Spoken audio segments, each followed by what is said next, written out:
What is up, everyone? How y'all doing? We're back with another stream. Hope everyone is having a nice day and a nice night. So today what I have planned is for us to try and finish once and for all the freaking Seraphon Dinos. Hello, Bloody Queen.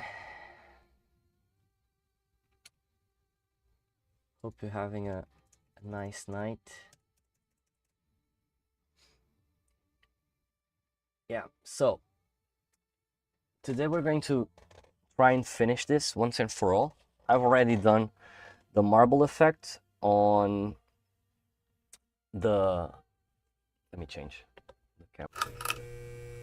But I've already done the marble effect on the horns, which was one of the things that I was forgetting to do. I also noticed that I forgot to fill the holes here on the helmet with the green metallic, the emerald one, actually, yeah, emerald metal from AK. While I was off stream, I've been retouching here and there some mistakes done with the metal. And what else? And I've done some shadows with Numoil. Now, the Numoil that I have is a custom one that I did. Don't ask me for the ratio because I don't remember, but normally when I do it, I try to find the consistency, just the right amount of consistency for it to flow. And yeah, so today is just filling in details and trying to level up, because the shadows actually on the scales really enhanced the... Thank you. I've already done more shadows, but I think it needs more.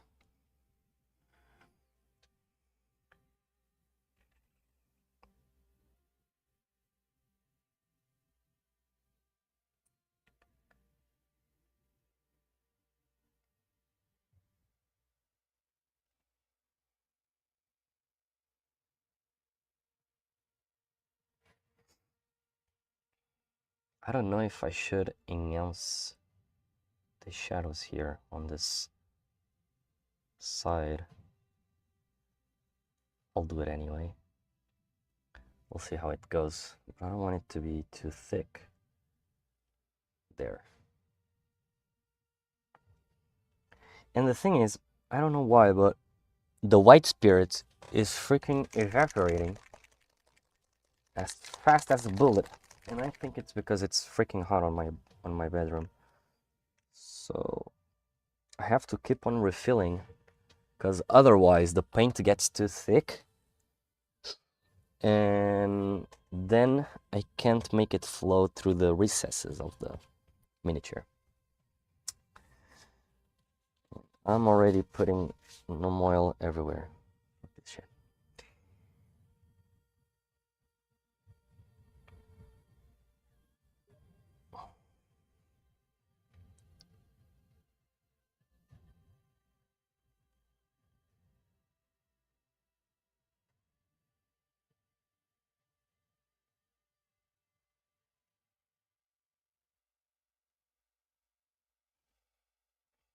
Hmm.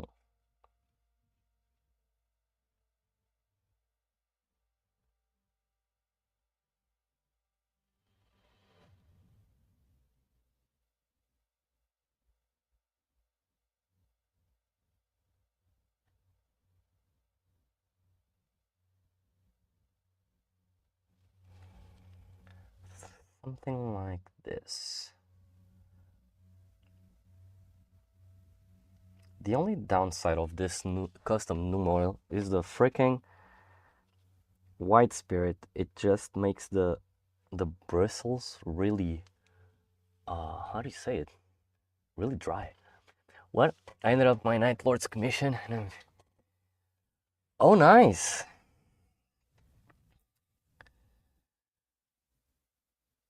You finished another one? Damn. Was it just base coats or are you doing like a full detail job?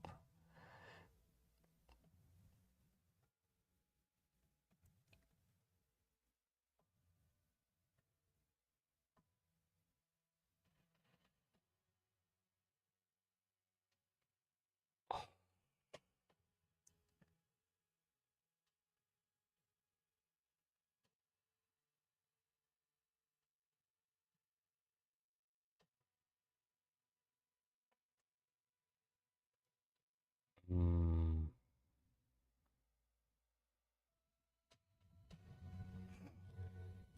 okay, like this I think it's better. It looks more evenly, I think.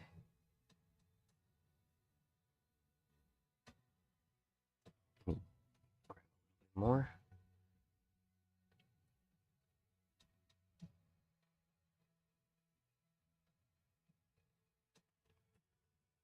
Ooh, this is too strong on the neck.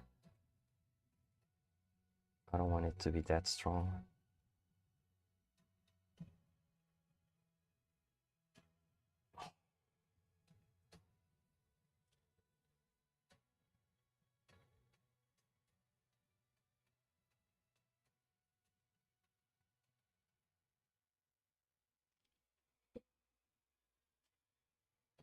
And on this side, I don't know why, but I kind of like ruined the scales up here.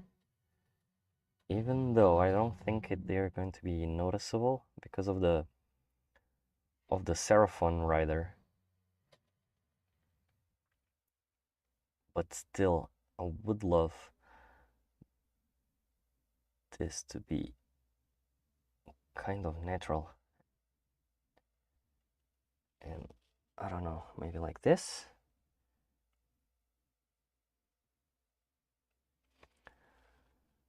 Because the thing with Numoil is like when you add it to the miniature, when it dries, it's completely different, the result. The black really stays like a dark gray. It doesn't look as vivid, which, well, in one side it's cool, but the other, it's kind of strange.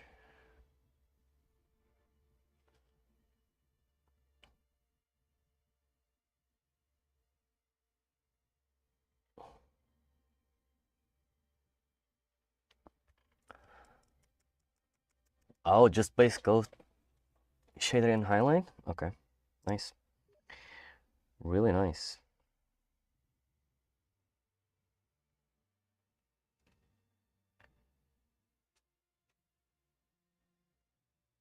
I was actually looking the other day for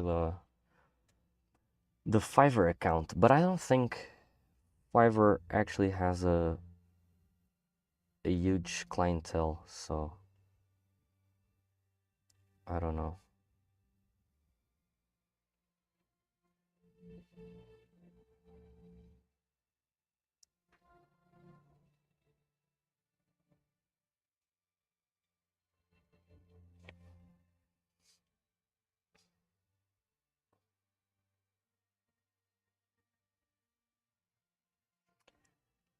I think I forgot a little piece of gold. Where was it?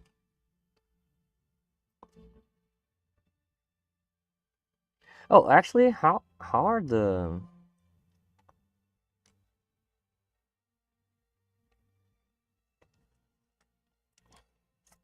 repairs on the store? Are they going well? I didn't check the group to see if there was any updates.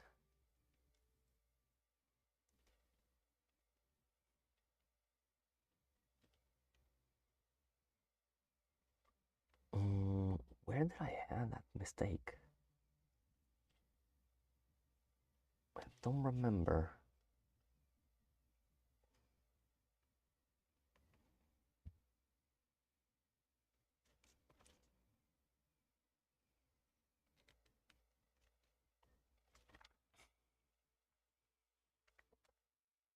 Oh, sorry, sorry, sorry. No, it was me because I was leaning too forward.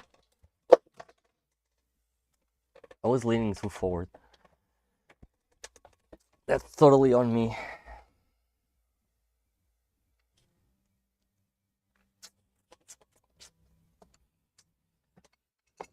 I have that tendency to put myself too forward, and my hair, yeah, fucks it all up. To fix this one, there was somewhere. But thank you for the heads up.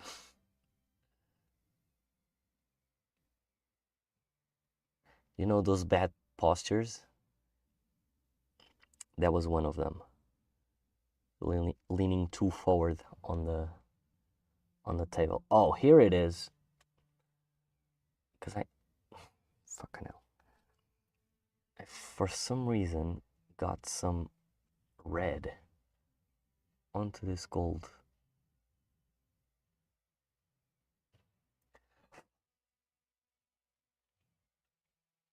Okay, now I think we're good on this one. Let me just clean this one out. And I need to finish the rims of the horns with the gnome oil.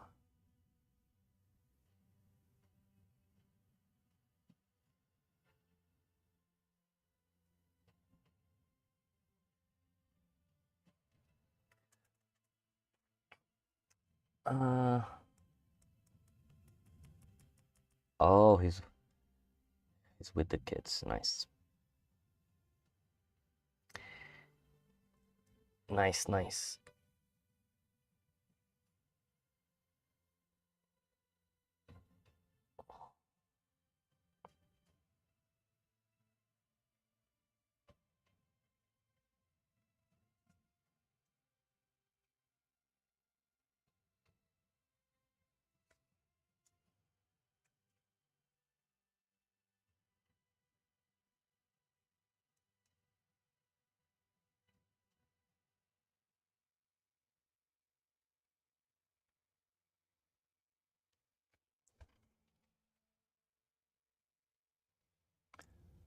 I'm just doing this to create a little shadow right next to the gold.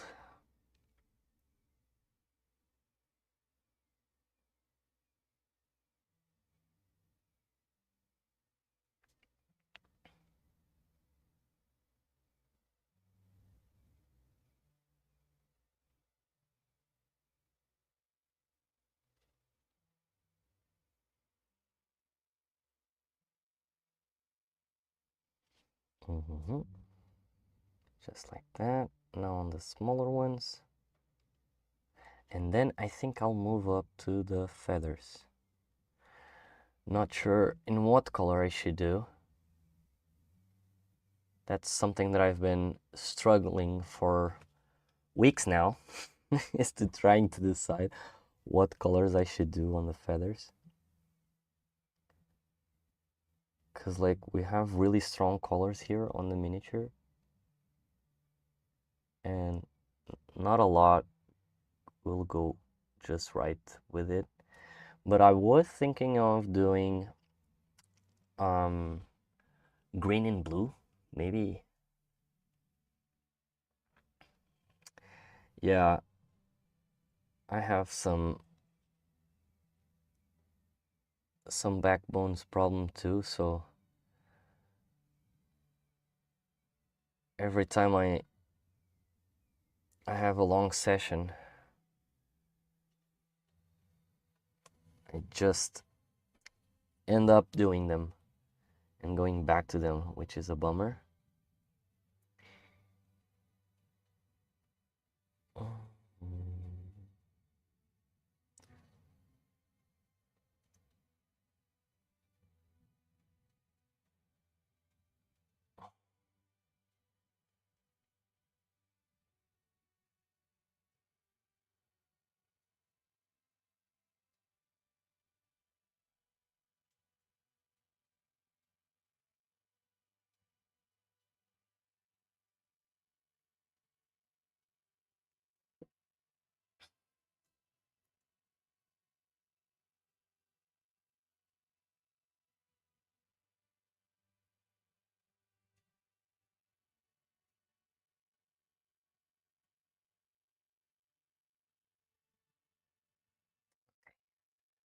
So, horns are good. We just need to finish the metal, the non-metallic metal here.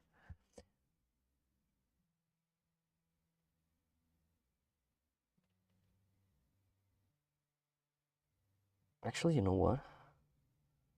I'll do just a little swipe here, just to create a small shadow, to give it depth. Look, just like this.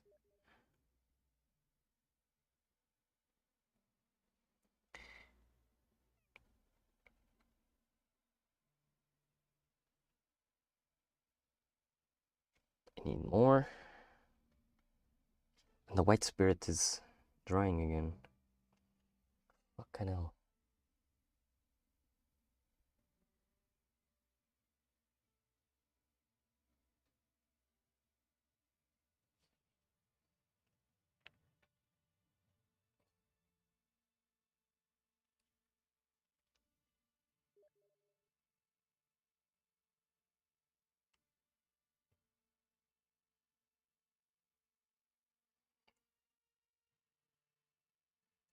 I know I don't need to do it on beneath, but I like to do it all over, just because it's fun.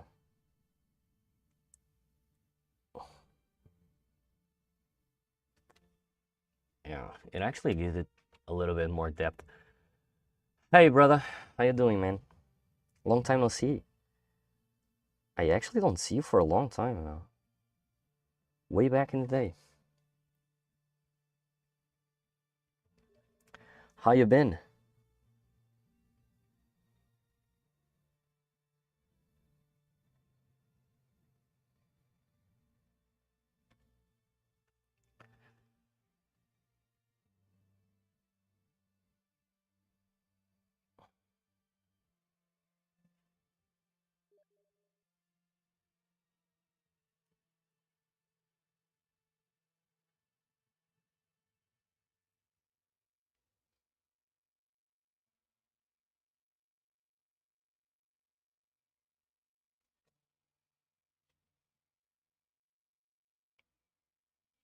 Oh, shit.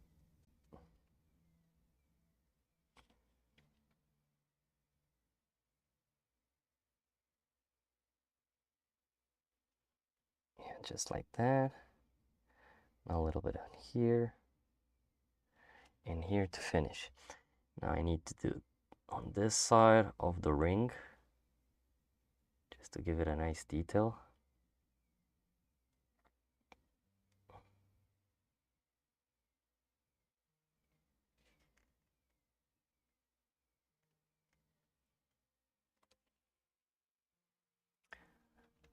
Oh man.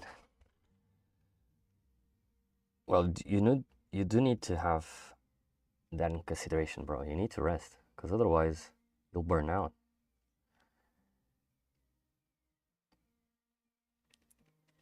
And then it'll be harder to recover it from.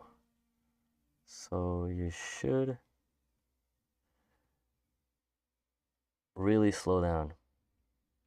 Believe me, I've had my fair share of burnouts back in the day when I used to study and work at the same time, full time, on both. It's really harsh, not gonna lie.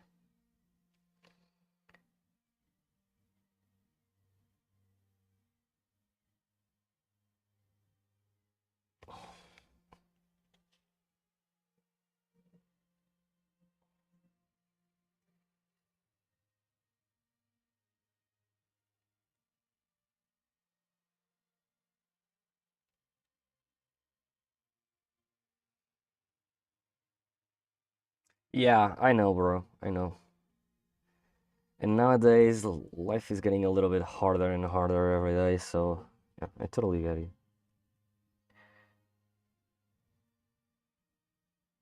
I totally get you. But hey, if there's anything that I can do to help, feel free to ask, bro.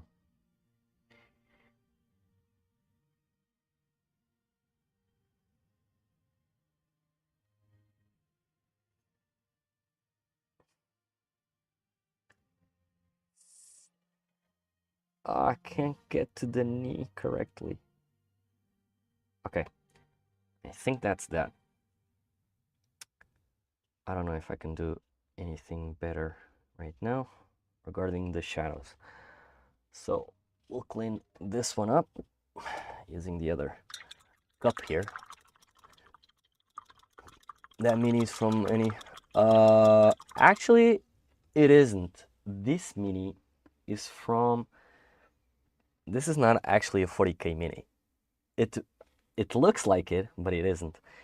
It's from One Page Rule. Well, I think it's One Page Rules. Let me check real quick, but I think it is.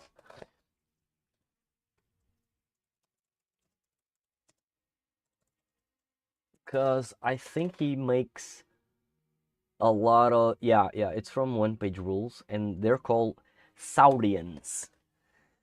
So One Page Rule is a 3D modeler, and he actually has a shit ton of miniatures that actually look like most of them on 40K. So it's insane. And I think this was the first mini that I ever 3D printed. I think it is. I think it is the first one. And I had it on the shelf like for like 1 year or something like that. And I finally got the courage to start painting it because it's too freaking awesome to, it's too freaking awesome to let it be all grayed out. And yeah, it looks more like Age of Sigmar instead of 40K, and that's actually true. Well, actually, the Seraphon are for Age of Sigmar, right? I think they are. So, on to the... I think I'll start doing...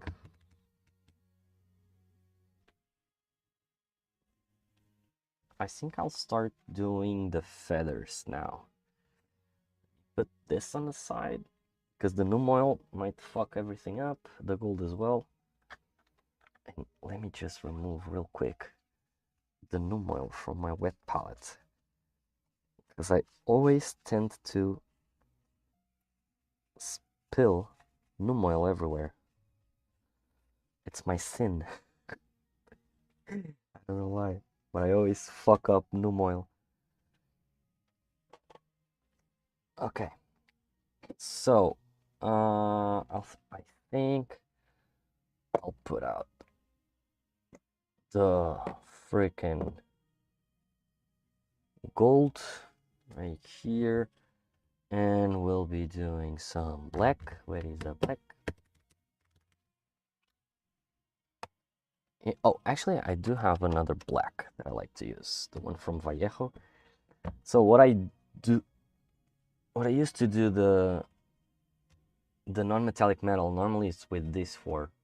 So this being the base color, this one being the middle one, and then the highlight and the most highlight one.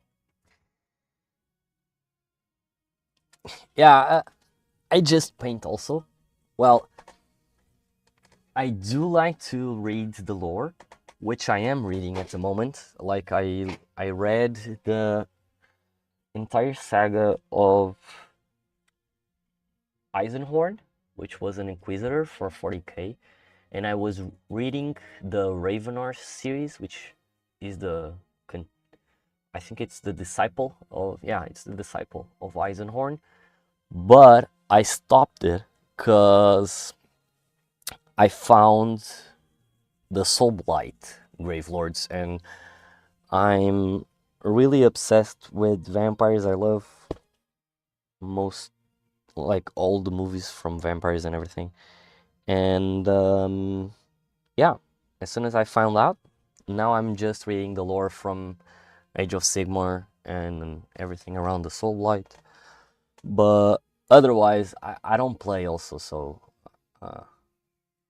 I just like to paint. I'm more of a geek in what comes to painting miniatures. than playing with them.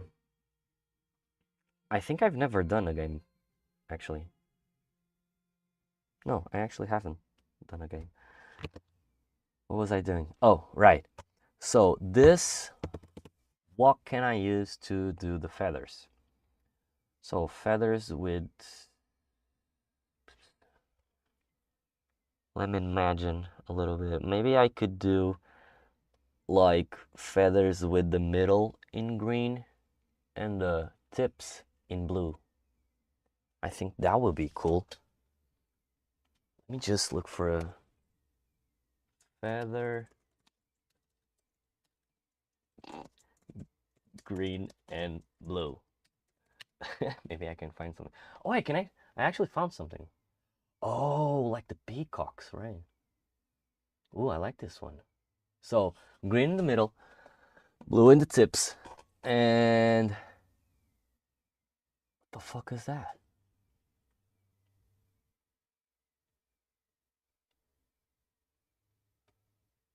Okay, but yeah. Okay. So the little stem is, I don't know the name of it, but we'll call it stem or stem.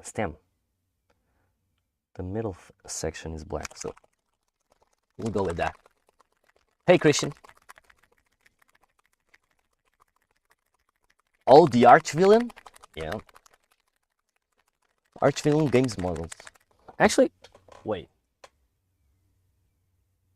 Am I mistaken? No. Villain.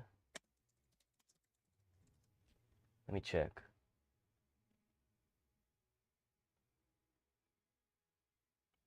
Because I think I've. Oh, right. I've seen those. I've seen those. Which bundle are you painting?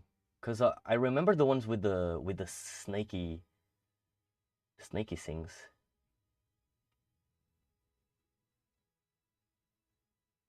And I think they had another one. Oh, actually, they do have more. But the one that I remember from a campaign they did was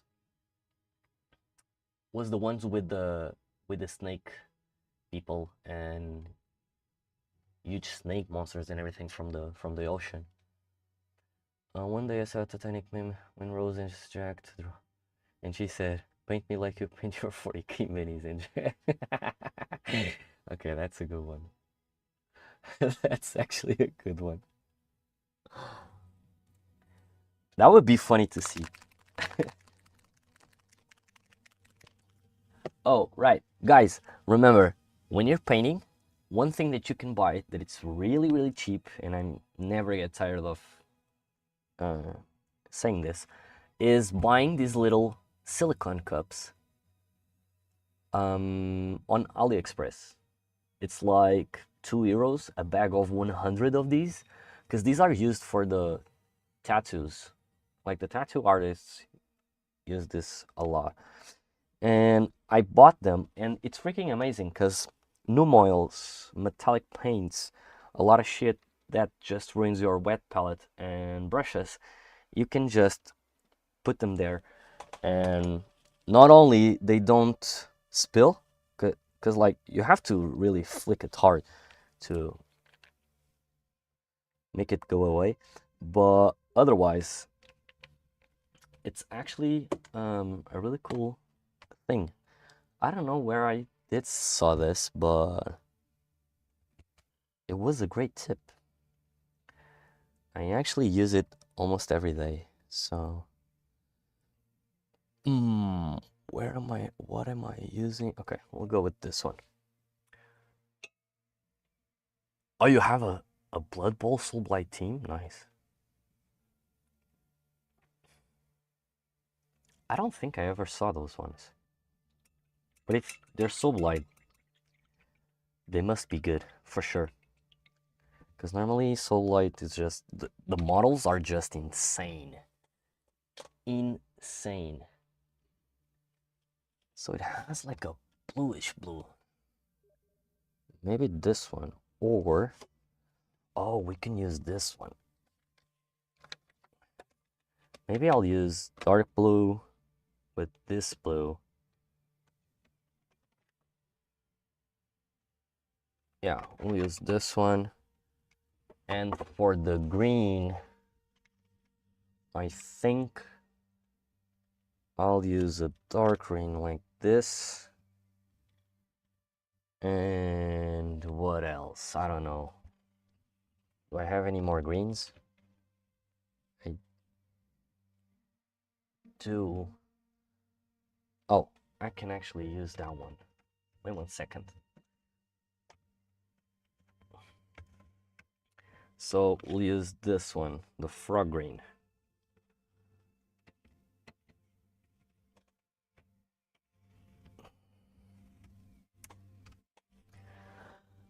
Okay. So I think I'll go with this ones. We're gonna try, like, as I used to say, I don't have anything prepared, I just go with the flow. But I think these ones will do just fine. And I think I'll do some ivory on the star blue just to make it a little bit more bluish on the light blue tone.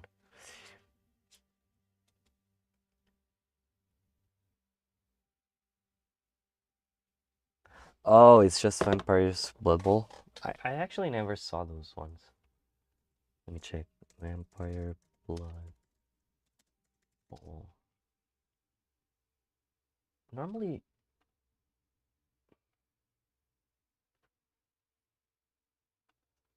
oh yeah, like Blood Bowl has those armors for the Blood Bowl games, yeah. Nevertheless, they're cool. I love the coffins though. Like the coffins that are straight up. Oh, and the bats with the ball. Oh, that's actually pretty nice. I never thought those ones. I actually dig them. Well, another one to buy to my list of buying every shit that belongs to vampires. So yeah, I'll keep it here just so I don't forget about it. So we'll try and use the black just to do the middle stem. Oh, sorry, the music is too loud.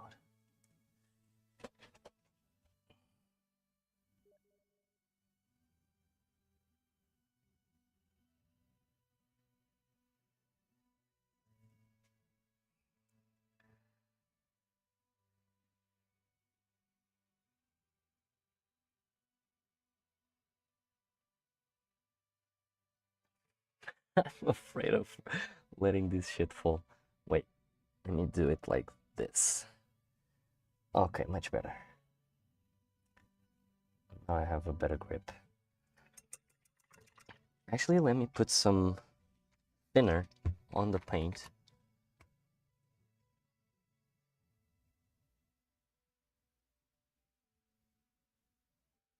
Oh, nice. I work on Panic Engine. And what's a Panic Engine?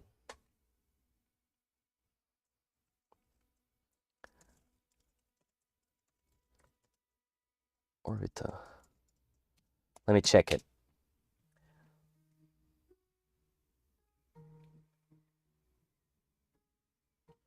Oh shit! You designed those?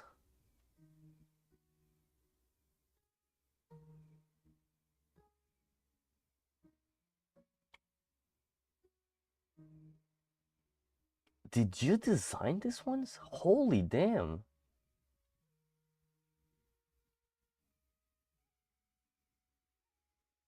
It's freaking insane, bro. What the frick? Holy shit. Oh, I just dig. It's like a. Oh, oh, you have variations of it. Oh, I love the one that has the metal arms with the claws and everything. That looks freaking lit, bro. Oh, I'm gonna buy this ones. I'm so buying this ones to print it on. I need to print it out.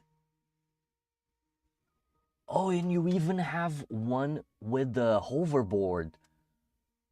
Holy damn. Oh, that looks so freaking nice. Yo, the ones with the overboards, it's like my main favorite.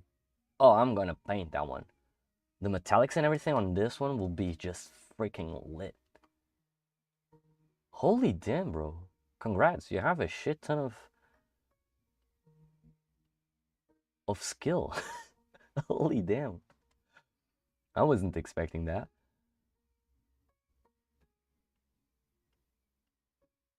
Like, how many hours did you spend to create this?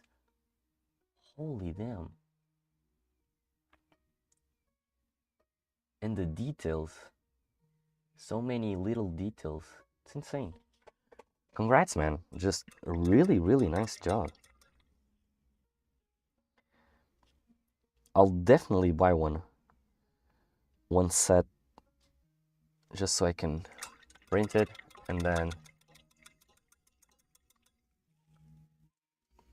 Oh, you painted on 6 months?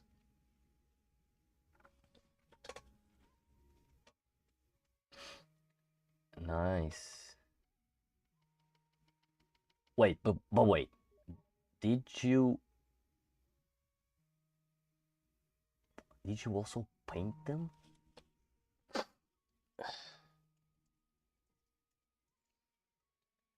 Damn.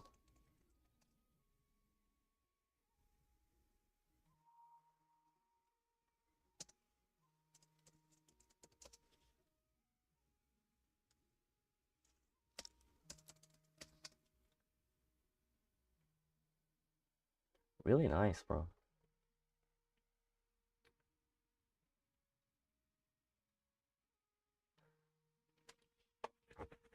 Okay. Let me see if I can actually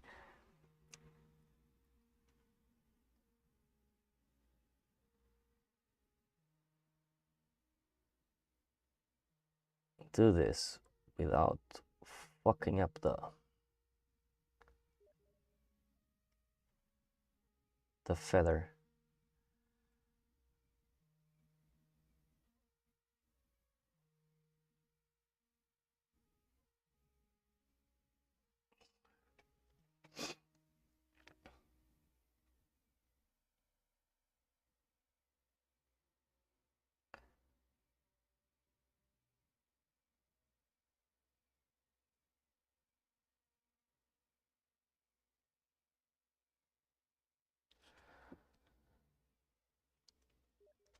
I think I drank too much coffee today because I'm all shaky.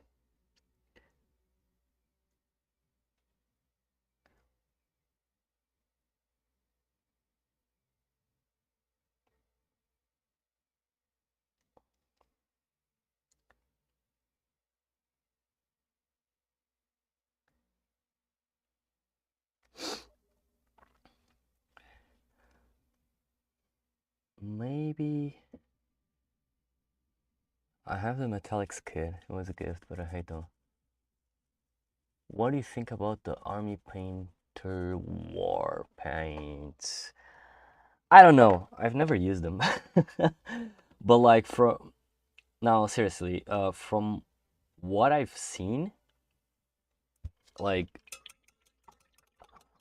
a lot of people said they're really too thick. And from what I've seen on the videos and everything, they do remind me, you know what? They do remind me this set from Vallejo, the Fantasy Pro. These bottles, like the paint is freaking thick. It's insane. Like I can even show you. I can hardly shake it and it's insane. Look at the thickness. Look, the drop doesn't even fell from the bottle of how thick it is. Look.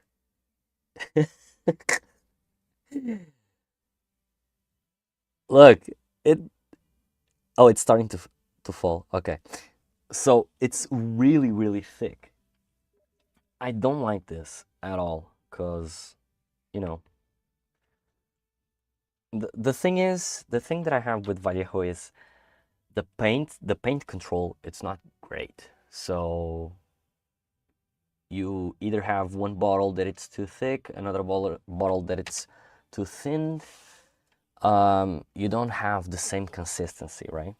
I don't find that on AK. Like AK, 99.9% of all the bottles have all the same consistency, which is great. And they're a little bit more diluted, which is awesome. But what you can do on the metals, especially, and I do that on the Vallejo ones, is adding thinner. Because thinner has a little bit of thinner. So, of diluent in Portuguese, right? And since it has a little bit of it, it'll actually dilute a little bit better. And you can also use metal medium, which is actually good. Just so when you actually, like I mentioned this, you put a little bit thinner, it gets too watery, you add a little bit of the metal medium, and you fix up the consistency to where you want it to be. It's actually really good. This one, the metal medium from Vallejo. Works really well. I don't need this one. No, let me do the other side.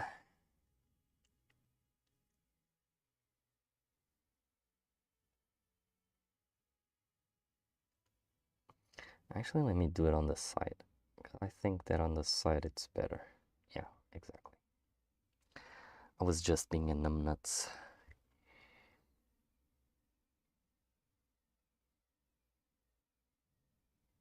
Because on the side, it it's a little bit more thin. The stroke. Oh, this is actually, oh shit.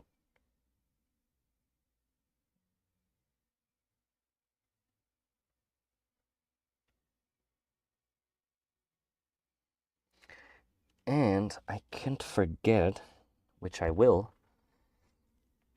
more likely, I can't forget that I have to paint the back of the feather also.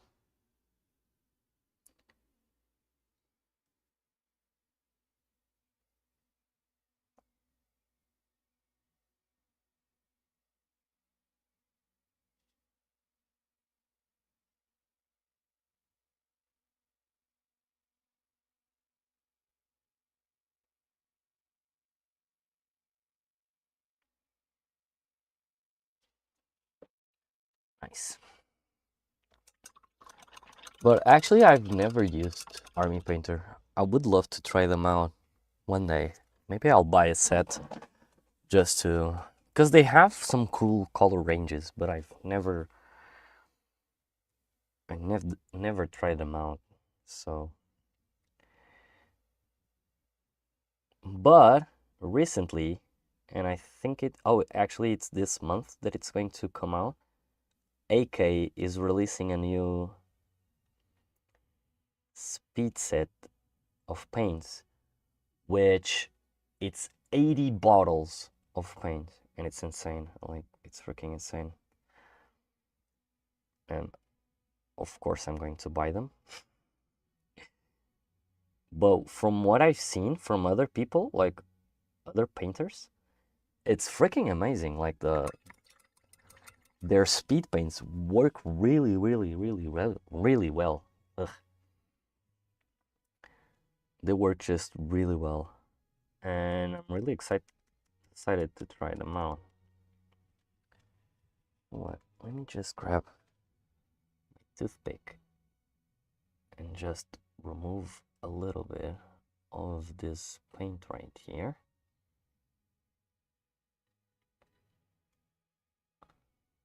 One good thing about the non-metallic, the Numoil aspect is after it starts to dry. I don't know what's up with me today. After it starts to dry, it it's really easy for you to clean up any imperfections. I really dig this custom made stuff. Yeah, 80 speed paints. What I normally use for the custom Numoil is this thing. Like, I bought from AK, but you don't have to buy it from AK. You can buy these oil paints, and then you can just add a little bit of white spirit, and depending on the consistency you want, you just keep adding it. But yeah, and be careful with white spirit because it's toxic to the lungs, according to the instructions. But yeah, otherwise it gets a really cool effect actually. As soon as it dries, this oil paint, it's actually nice. I was a little bit surprised though. And I might buy the white one because I saw a guy doing some Numoil but with white, and it works really well actually. I don't know in what contest I would use it for. Oh, maybe to highlights. Yeah, maybe to do some, instead of doing like a shadow, I could do like light, and then putting some washes above it, they'll make it pop to make it look like more light coming from the. That would actually be a good idea. So I need another cup because I need to do here a red after it. I'll put it right here so I don't forget. Let's start shaking the blues and the greens.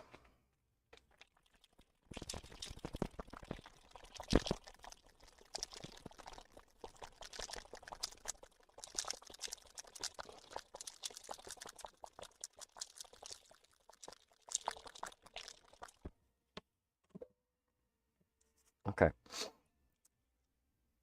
Put this one there. So the dark blue.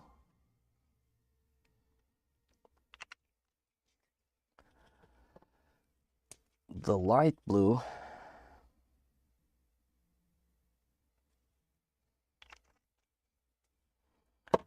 The green one.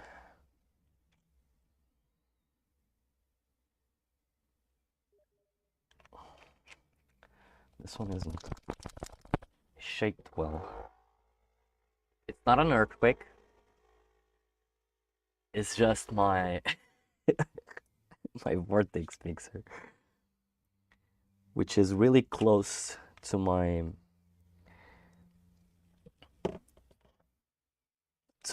cell phone stand. Oh, oh, because you can actually hear the, yeah, sorry about that. You can actually hear the shaking of the ball.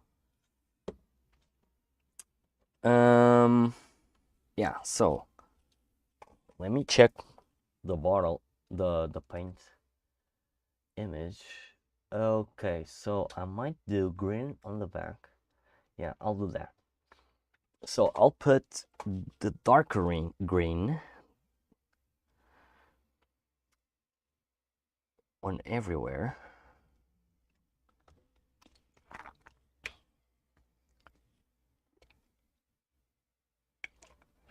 I like to put my thinner on this little silicone cup, just so it doesn't go running out everywhere.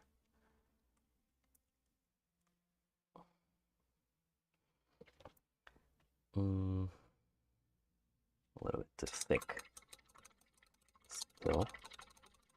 No, actually we'll do it like this. Fuck it.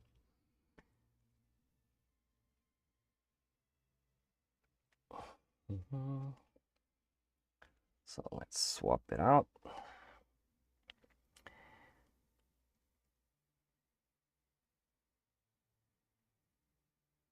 Because then what I'm going to do is I'll use the dark green, and then I'll use the blue as a shade on top of it, and I'll build the layers just so it creates a nice transition. Oh, this green actually is... This is actually a cool green. Okay, now I'm impressed. I wasn't expecting this to be such a good green.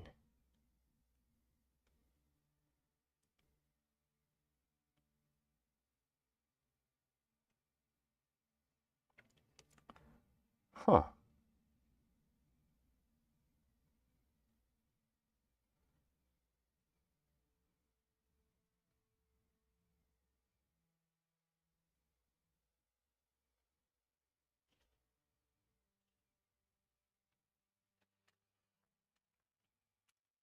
Mm.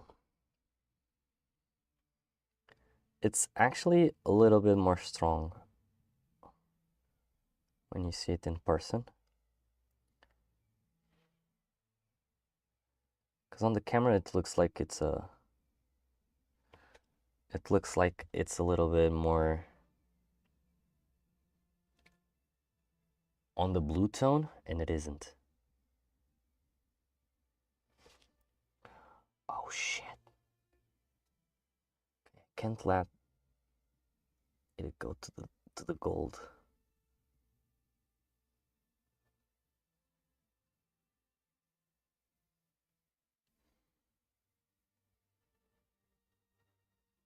And I let it... Oh, fucking hell, bro. I'm fucking everything.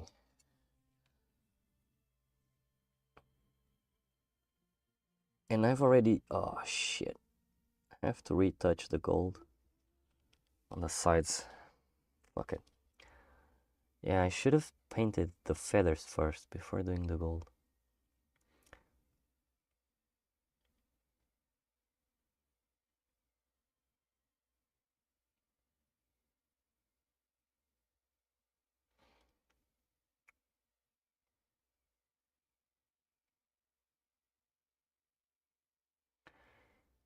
There. And we're missing one right below.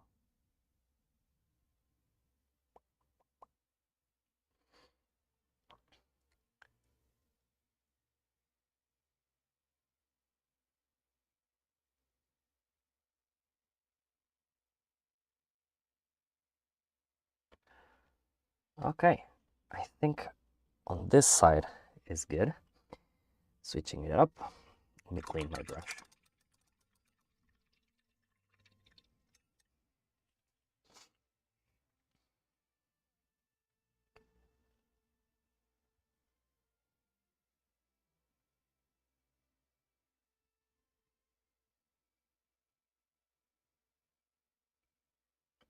I've been like... I should have painted these feathers, I think it was 2 weeks ago. And I've been delaying this just because I didn't decide the color. And I've actually didn't decide it yet. Just going to see if this works out. I'm sick and tired of delaying.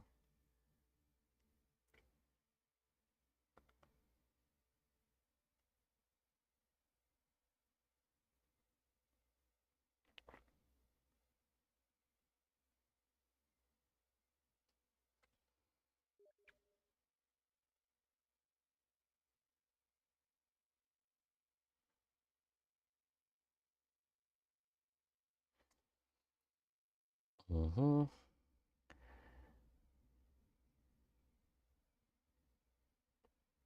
Oh, one thing that I found out with Masclan's miniatures, I don't know if you guys know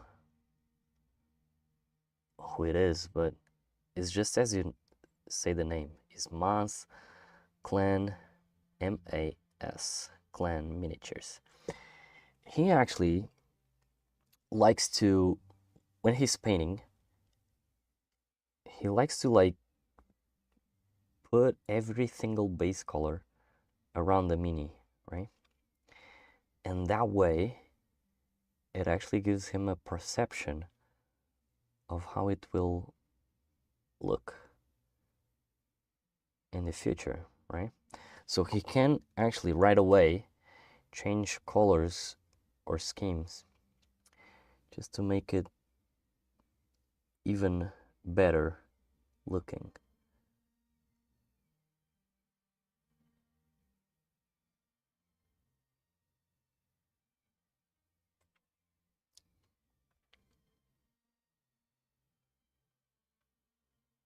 Oh, this one is really down there. I'll just paint the black. Fuck it.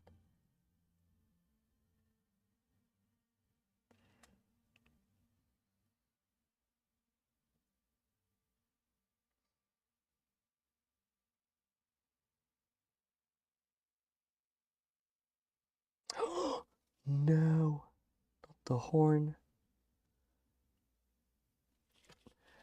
Not the horn.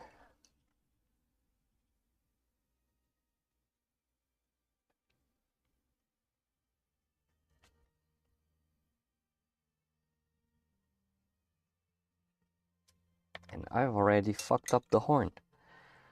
Nice. This is what you get when you're trying to speed up the process.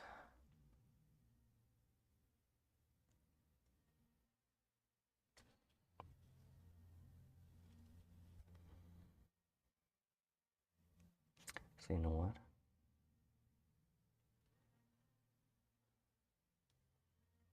I'll do it like this.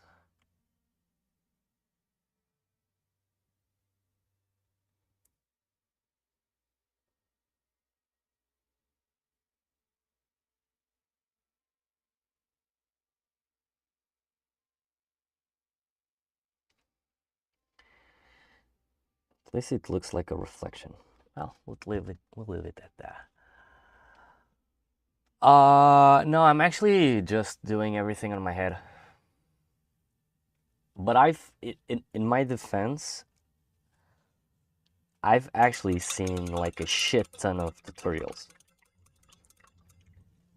But yeah, at the moment on this one, I'm just going with everything on my head.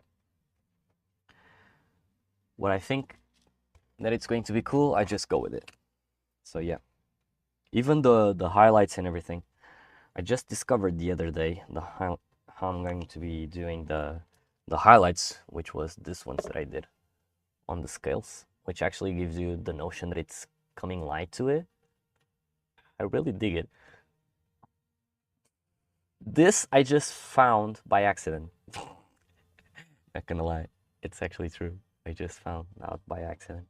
But yeah, now that you remember, you actually remembered me something. I should be doing tiny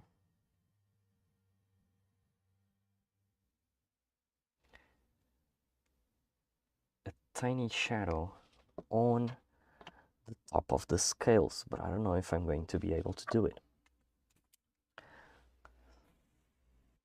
Oh shit, it's bubbling.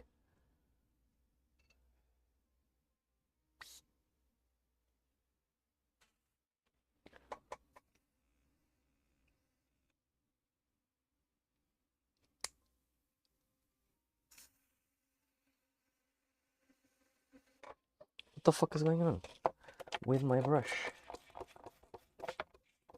I don't get it.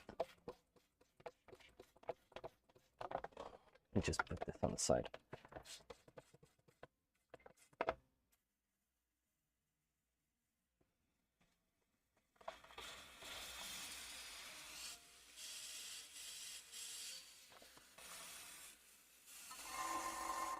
Oh, I don't believe it. It's clogged.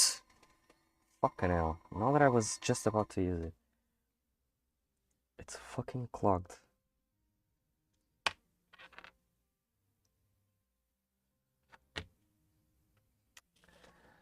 Let me just grab this.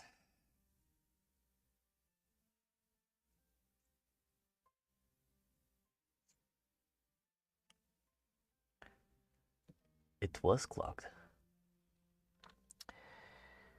Let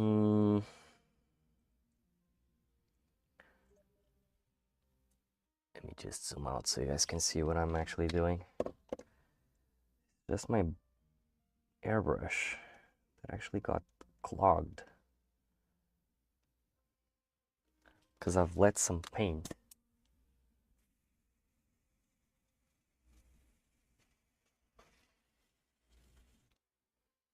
Still clogged. Just unload it real quick. Yeah, it's full of paint there. Fucking hell.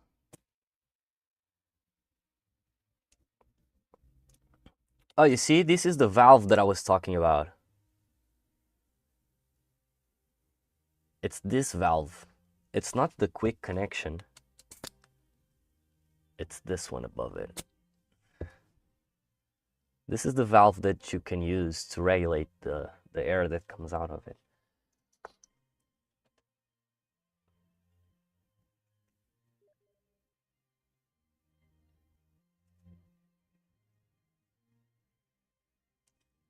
I don't get it.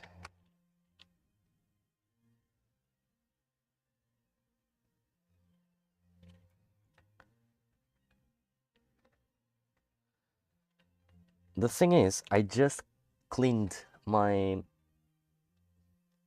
airbrush before doing the stream, so. But I was painting with the white, so I might have left some white dry out, which is typical of me. Let me just check if it's now working fine. It is the water. Okay, so now it's not clogged anymore. It's not bubbling. Because it was bubbling like crazy.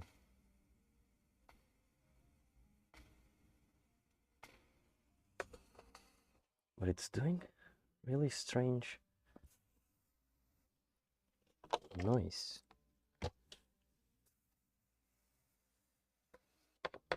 What the fuck?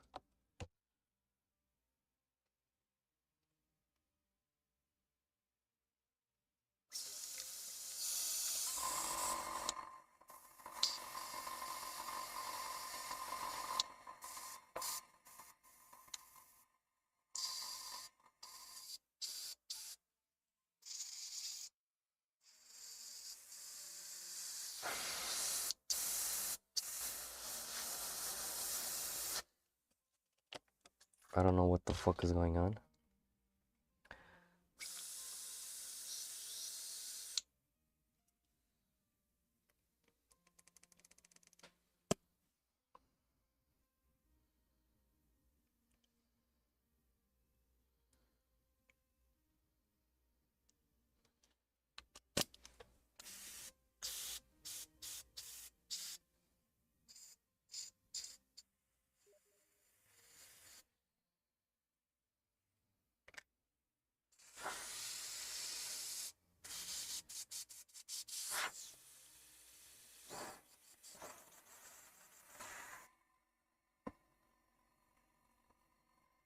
Let me just swap.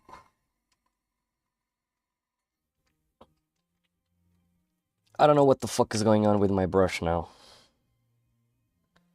Because it's throwing the paint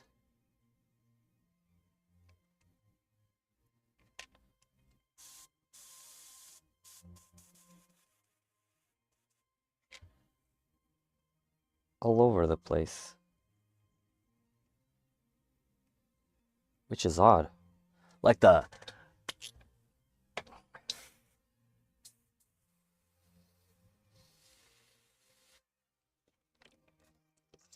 No, but look. It's like bubbling like crazy now again. Which suggests that something is clogging right on the tip, but I just cleaned it. The fuck?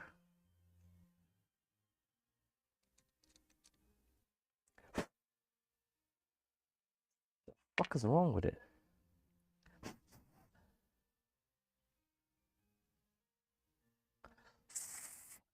Well, the nozzle is good.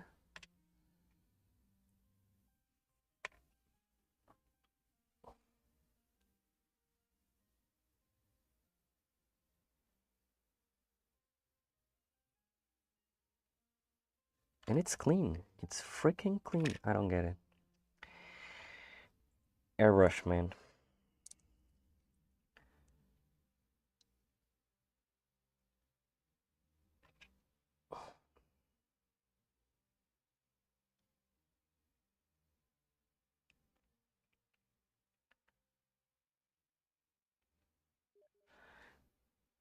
Let me see. Maybe the nozzle wasn't too tight. And that's why maybe it was throwing up water. Oh, right. The nozzle was a little bit opened. Look at this shit. Fucking hell, bro. Like, you see this? The nozzle wasn't tight enough. So as soon as I tightened the nozzle, it stopped. You live to learn. Living and learning, guys. Living and learning. That was odd, because, like, this airbrush is brand fucking new, so it's not supposed to be doing that. So we're going back to the micro cup. I really like to use the micro cup, this one, because it's actually really, really good. Because if you're doing like fast jobs, it's a really nice cup for you to buy it. And believe me, it's so nice. Because I think it can hold how many are there? I think it's like no, it's actually more. It's like 4 to 5 drops, maybe.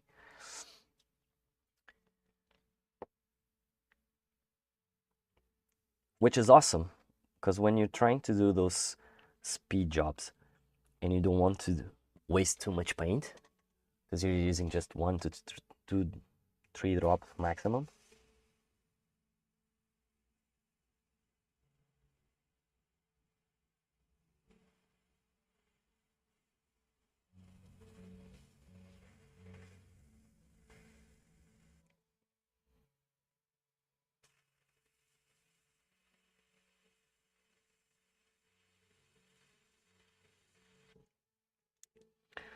Maybe I should be careful with this one. Yeah, like this. It shouldn't be.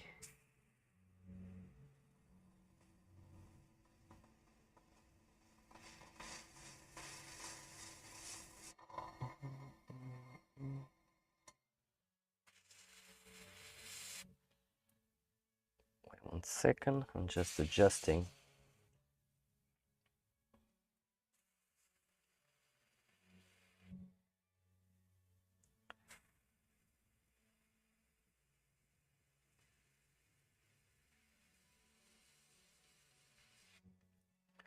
It's actually more.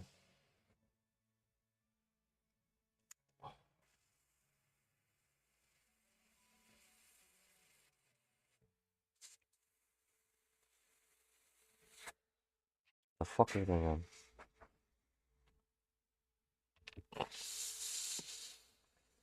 It dried the tip.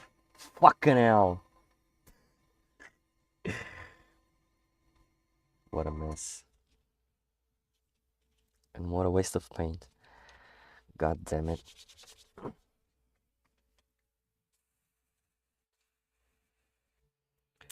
So,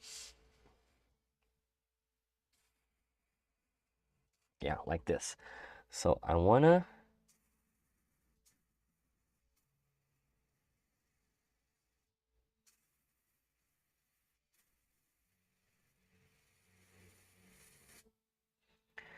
hit it just so it looks like I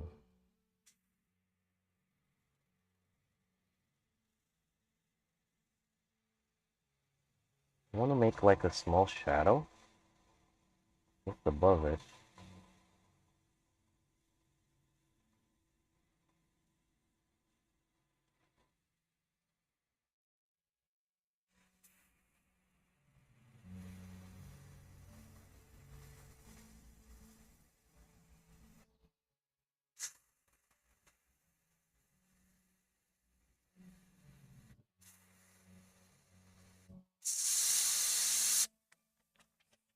Yeah, hold it better like this, because then we have to do the shadows.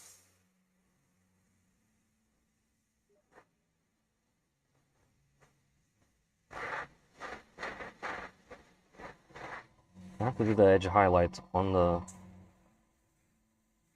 Oh fuck, it dried. The tip.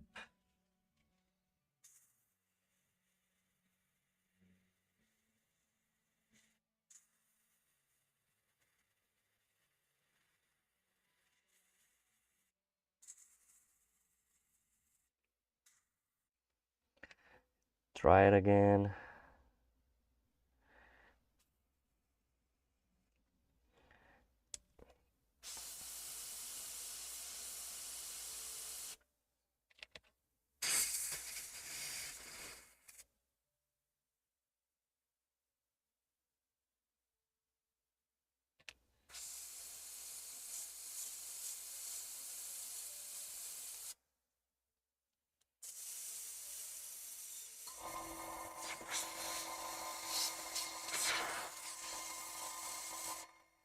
I fucking hate it when this happens. And this normally just happens with the Vallejo colors. Because they dry fucking fast.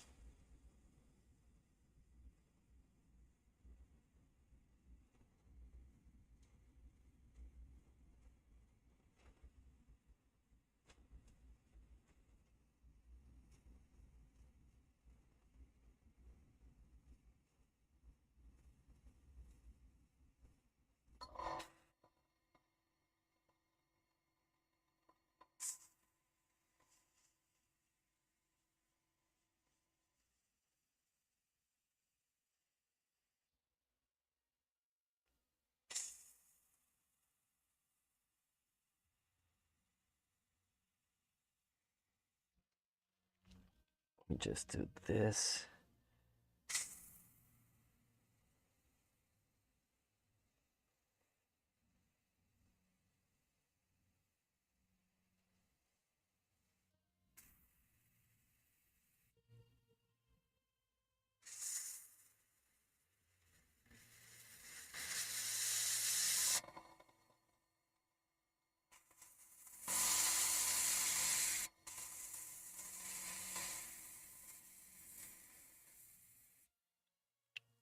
There.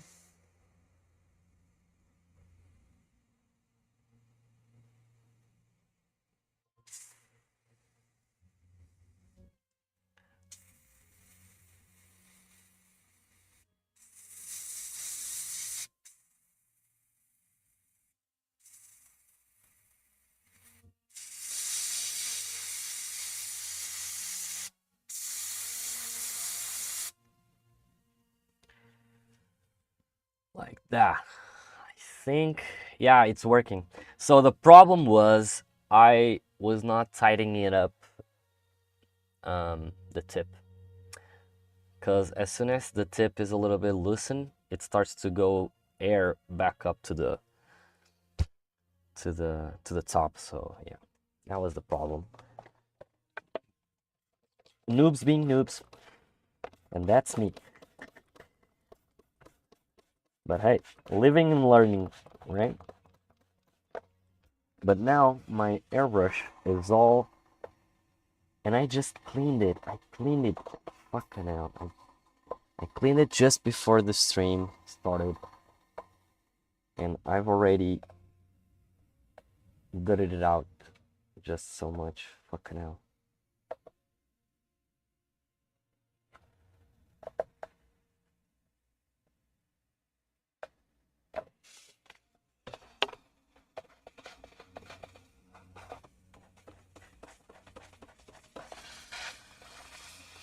I don't know if you ever used, but the micro cups are actually really, really good.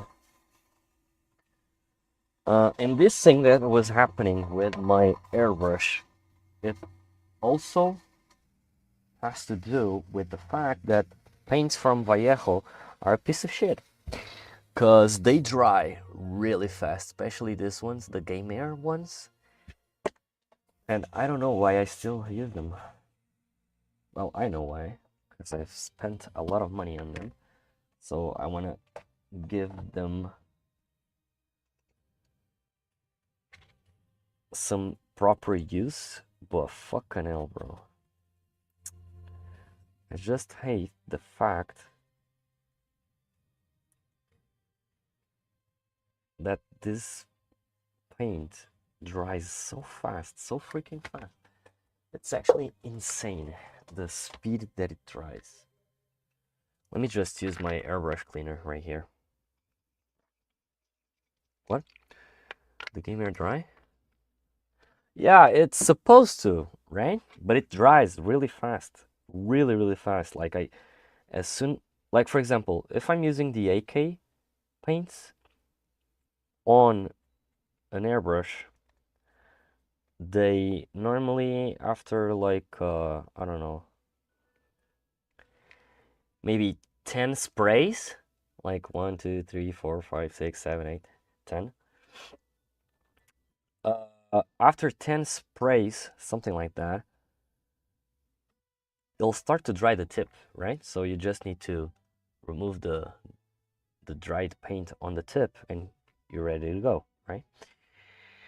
The Vallejo ones, I think that as soon as I start painting, actually, in like 5 or 6 maybe, even less sometimes, it just starts to dry, and it not only dries on the tip of the needle, it actually dries on the nozzle itself. So you're even spraying and it doesn't happen anything. You need to drag the needle all the way down and touch the tip of the nozzle so it removes completely the paint that was dried there.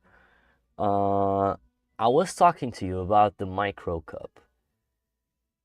Since you do a lot of jobs of base coating and everything, a micro cup could be actually useful for you, because the micro cups, they're really they're designed to people who are going to do, really fast jobs. And it's insane because of that, because it actually works. Like I think you can put 6 to 8 drops maximum, and you have enough paint, and it's for those kind of jobs like you do 1, 2, 3 drops. You paint what you have to paint, and then you swap out to another paint and everything, and you mix everything on the go. And yeah, it's for those kind of jobs. But I really dig it. I use it a lot of times. Well, my wet palette is dry, so I need to put some water on it. Just add it here real quick. Oh shit, it's flooding.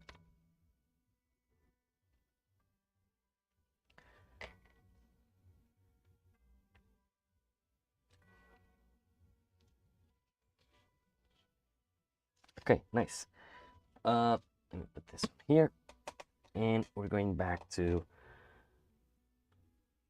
the green, and I'll fix. So I did a spray on top of the spikes there, and yeah, I think it's looking more vivid and more realistic with the spikes on top of it having a little shadow like that, because the other way around was a little bit me. So I'll use the red diluted just to make the transition smoother and to reduce a little bit, because we don't want so much overspray from the, like in here. Oh, sorry, I need to zoom in. I mean, because I need to fix, so I oversprayed here, and yeah, I need to fix here also. These tiny parts, we'll do that later. Right now, I need to finish the layer of the feathers, right? That was what we were going to do. And being myself, I always start one piece and then go to another without finishing it. So yeah.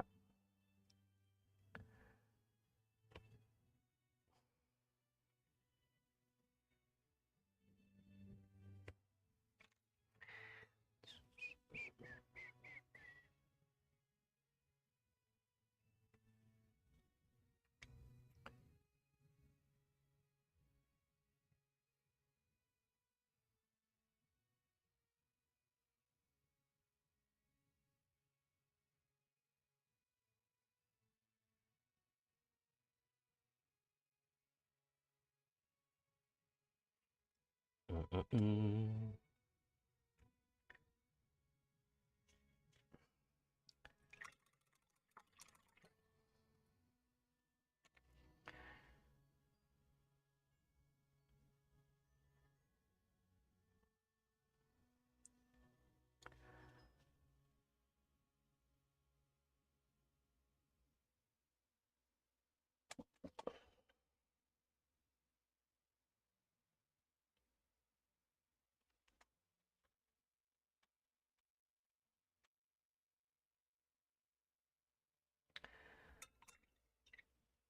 So let me just fix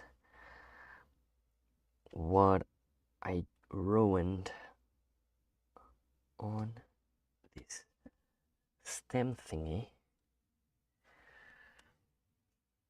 Let me check if my hands are not too dirty, because otherwise I'll fuck up the miniature. I don't want to.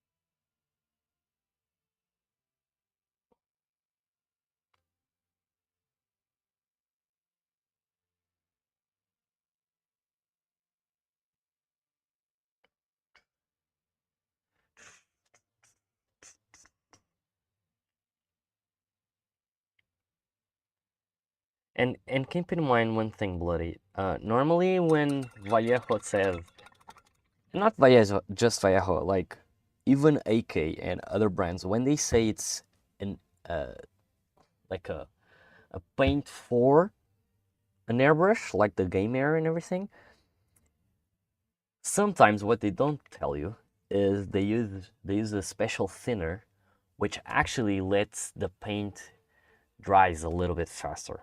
It dilutes, because when you say it's for an airbrush, the only thing that they imply that it's actually for an airbrush is the dilution of the paint. So when you buy one that it's made for an airbrush, you know it is made for the airbrush because it's diluted, so you don't need to dilute it on the airbrush, right? But unfortunately, um,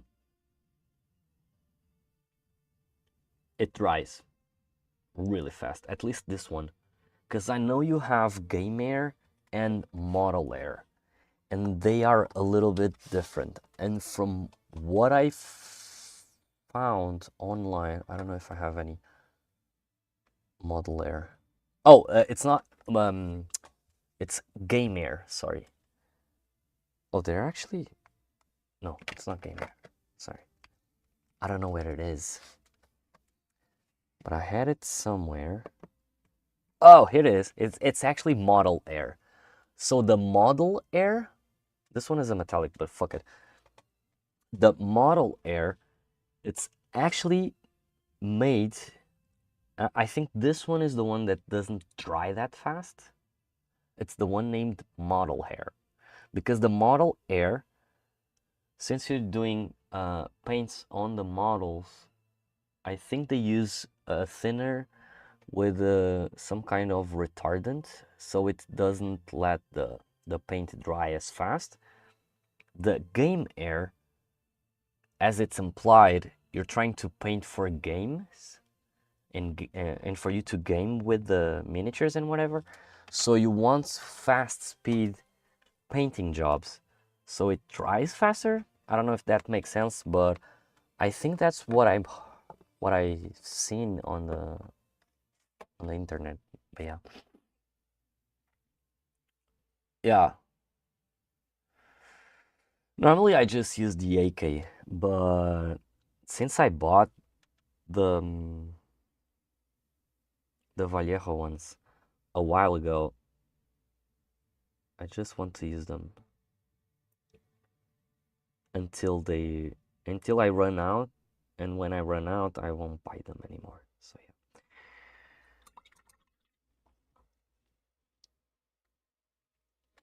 Okay, so I was doing the stem thing.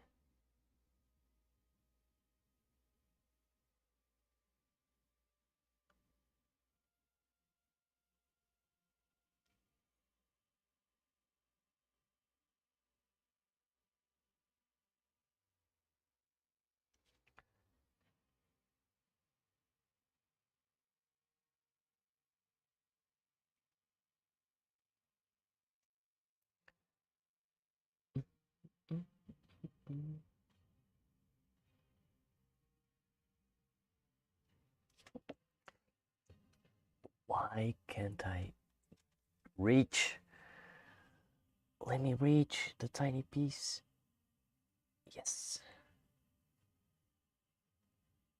like that. Okay, nice. So on this part, we're good. Now I think I'll do the highlights on the middle. Actually, on the bottom, because from what I remember, and let me just check real quick the image that I got here. I think it goes, yeah, it goes from the bottom to the tip.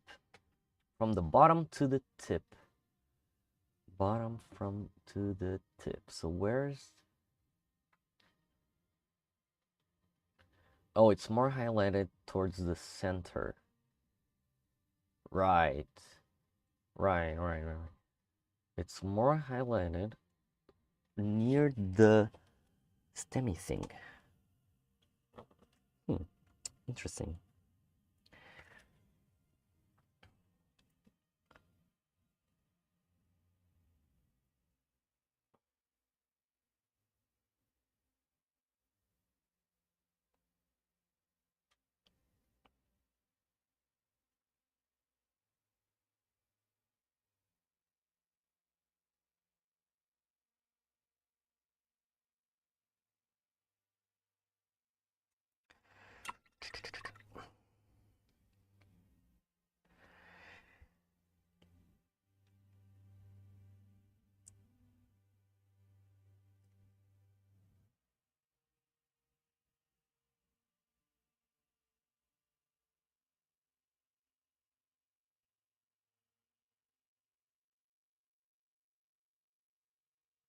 Hmm.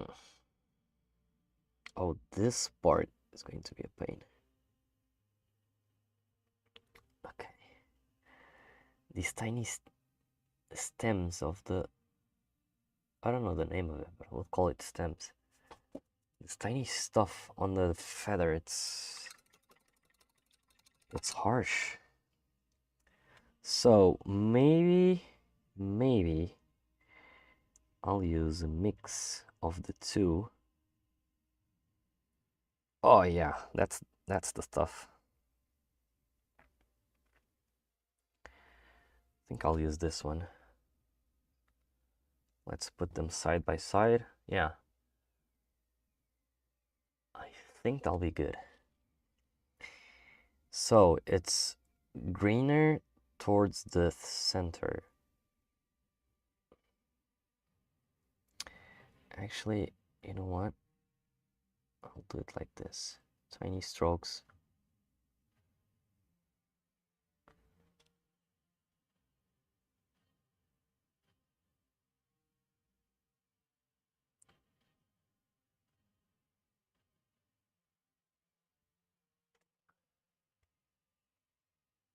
I think I'll do it like this. I don't need to go all the way up because we'll be doing blue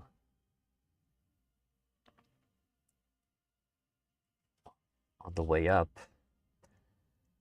But what I really want to do is tiny strokes. And I've already ruined the black stem.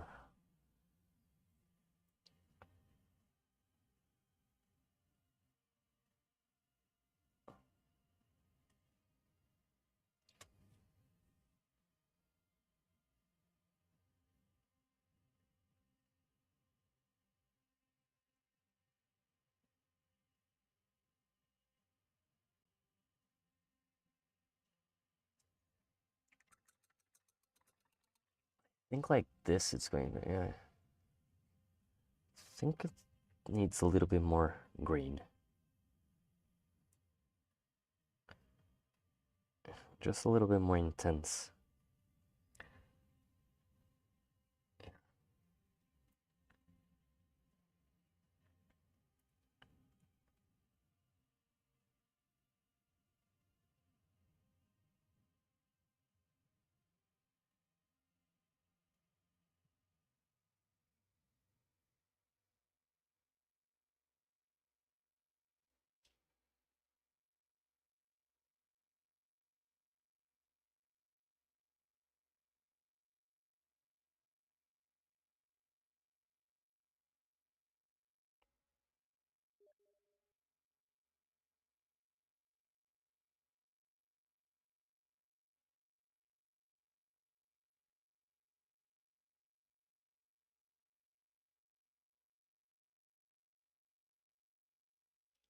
Yeah, like that. I think like that it's cool.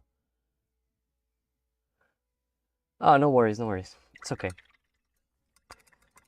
I'm kind of silent too because I'm trying to focus on these tiny, tiny feather strokes. So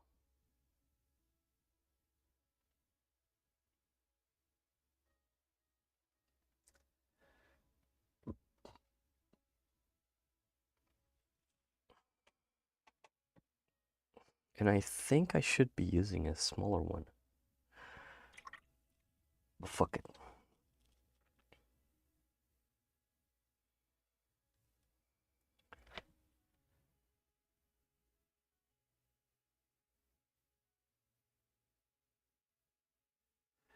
Maybe I'll use this one.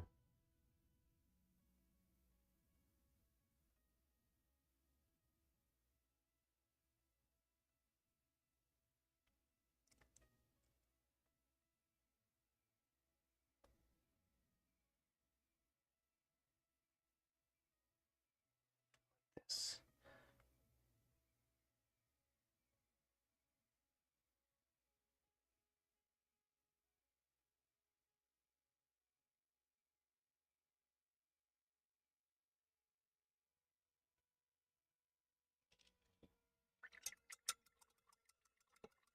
I think like this is better. And I'll grab a little bit of green. Doing a really nice wash here.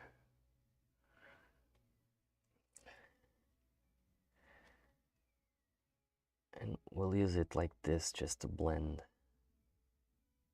everything more nicely. Like that. And I think that's a cool feather. Even though I know I could be using a better and thinner stroke. So now I'm just going to try and taint with the blue, just to see how it goes. The blue is a little bit diluted, as you can see, just so I can make the gradient to it.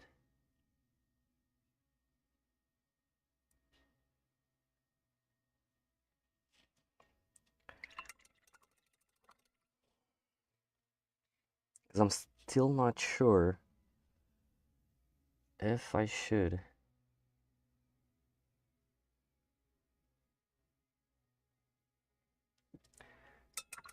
now maybe I should be doing the blue around it.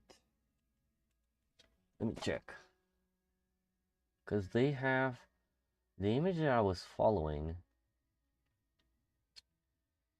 Yeah, it kind of has it around the grain and not just on the tip. Okay, got it. So around the tip, it's not the way to go.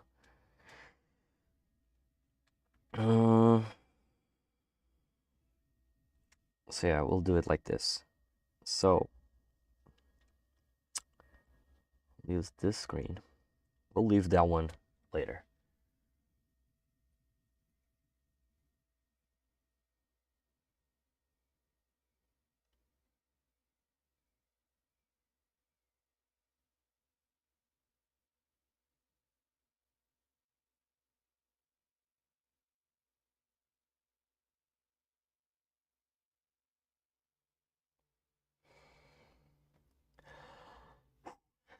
Sorry, I was holding my breath just to make sure that I didn't fuck up.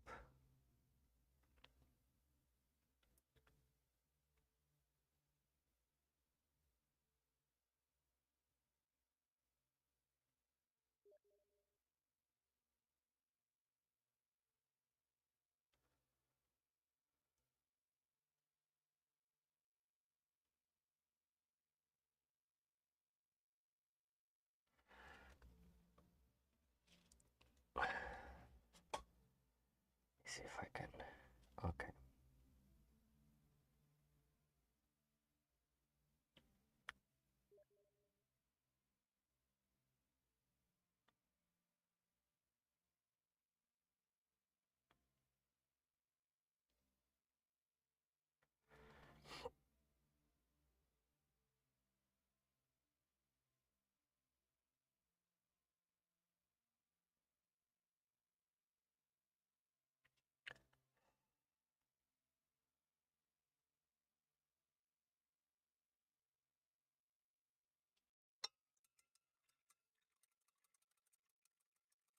Uh, One day I need a workshop to learn how to photograph nicely my minis. Yeah, I can help you with that. Even though I take photos with a camera, not my cell phone camera.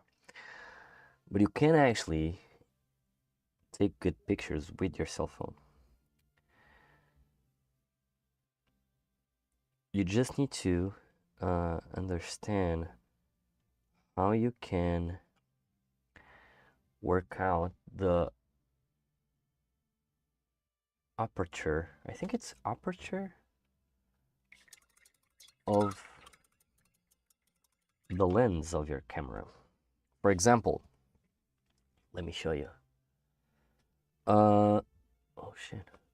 So on my camera here, like this one was taken with, let me put more brightness on it.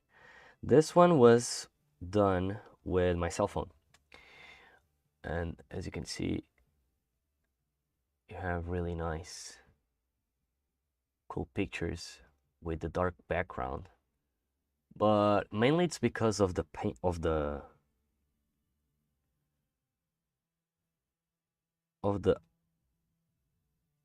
size of the lens to allow more light and less light to enter the camera. For example, this one was done with a camera, a normal camera. And you can notice the difference, right? The definition and everything on the miniature. It's totally different from the one that I took with my cell phone. Like, the definition is completely different.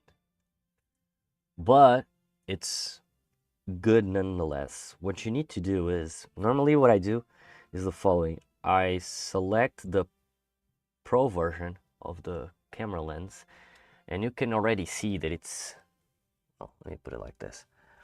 And you can already see that it's a little bit more darkened. And what I do is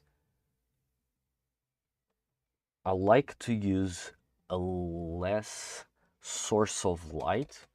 What I mean by this is, let me grab real quick. So I have this light, and what I like to do is I put this light on the side like this. And as soon as you take the photo, as you can see, it almost gives like a cool vibe, right? Depending, for example, if I turn away, and you can see on the webcam, if I turn it away, you can see that the shadows move accordingly, right?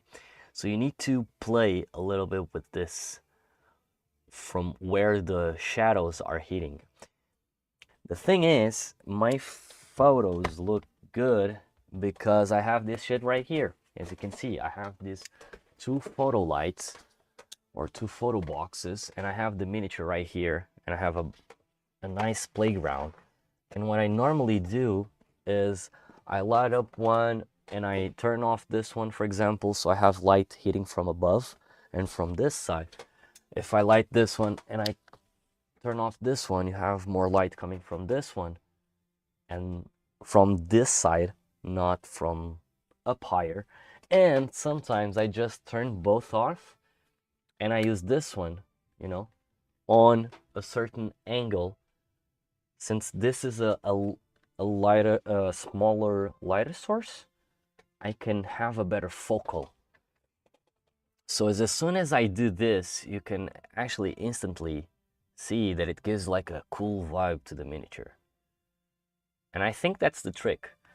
The next trick is to actually reduce the intensity of your camera. So you need to play with the ISOs, and for example, if you do this, it instantly becomes wider. So ISO actually closes your lens and opens it. If you open, more light comes in. If you close it, less light comes in. So the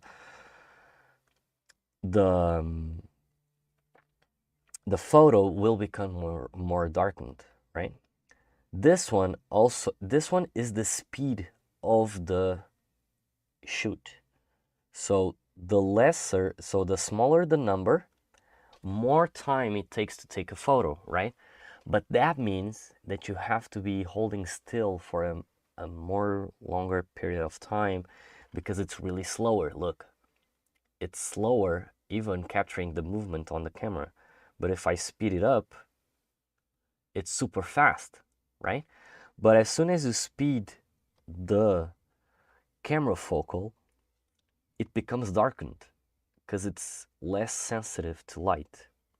So you have to play with the speed and with this. And yeah, I think with that, you're good to go. But yeah, I'll do a little workshop with you all if you guys are down to it, and I'll explain these details in a better way, and I'll show you right on the spot. I'll take my, yeah, but you don't need to have this setup. Like I said, I'm aiming for a more professional way, a really like a competition level.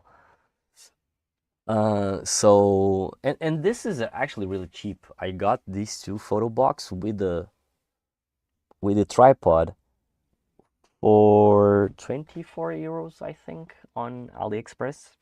So it's not actually too expensive, but it takes up a lot of space, not gonna lie. But you don't need this. You with the light and a good background, it's more than enough. It's really more than enough. You don't need to have a shit ton of shit like I have.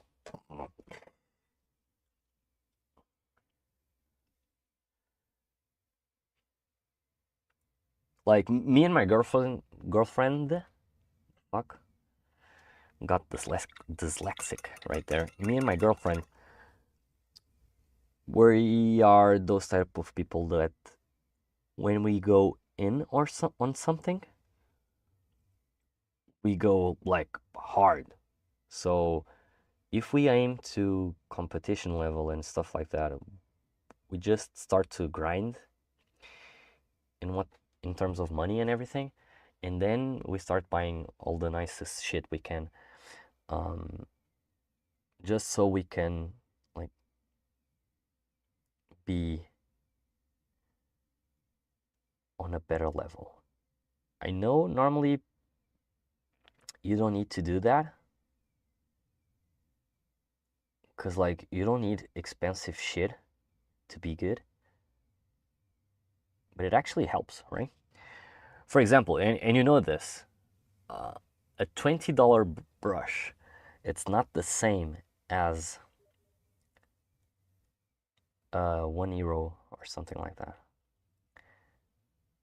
It's completely different.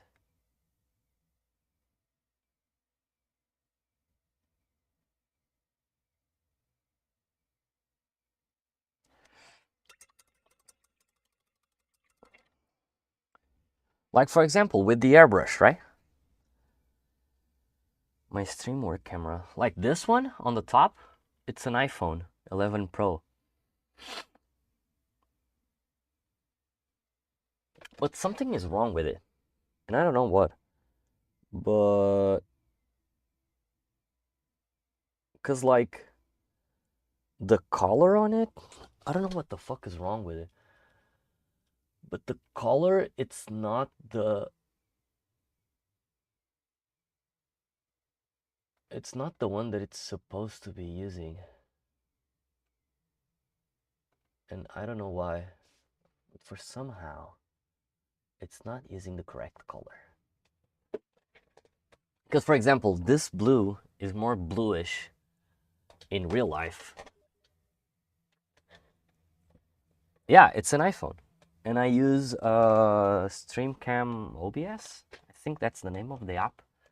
To via Wi-Fi on the same network. It streams right off it. It's an old iPhone that I had laying down here, and I put it to use.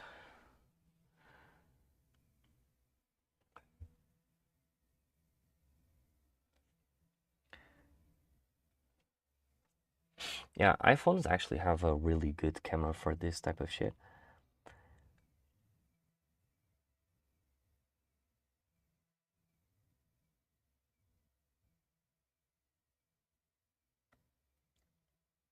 I tried to use a camera, like my camera, the one that I used to take photos with, but it's not the same. Not only it's bulkier, and a lot of the times I would get in front of a camera because it was on like a strange angle, and at the same time, every time I wanted to make a photo shoot, I would have to take it out and everything, and it was just a pain in the ass. So I remembered, hey, I have another phone here. Why not use it? So I put it to work, and yeah, I use it since then to live stream. I think a lot of people use iPhones for the webcams as a webcam.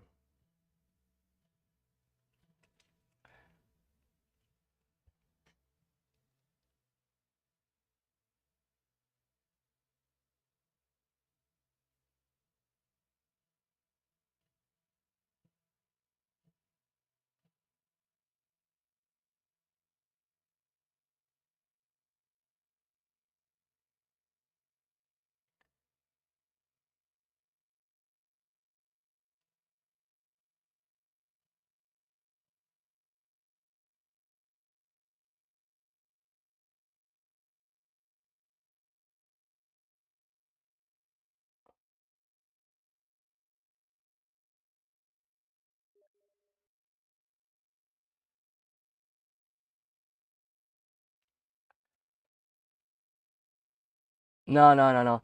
It was like I was just, pinching the screen. Because on Android, like on my cell phone, actually, when you're using Droid Cam, since the name implies droid, you can actually use um, the entirety of the app. What I mean by this is you can control the zoom in and the zoom out on the computer. Since when you're using the app on iPhones, that feature doesn't work really well. So I just pinch the screen to zoom in and zoom out. Yeah, yeah, yeah. Squidmar, he uses like really good cameras, but he's on a way different level than I am. He's like a god. I'm just a normal human aiming to be a god.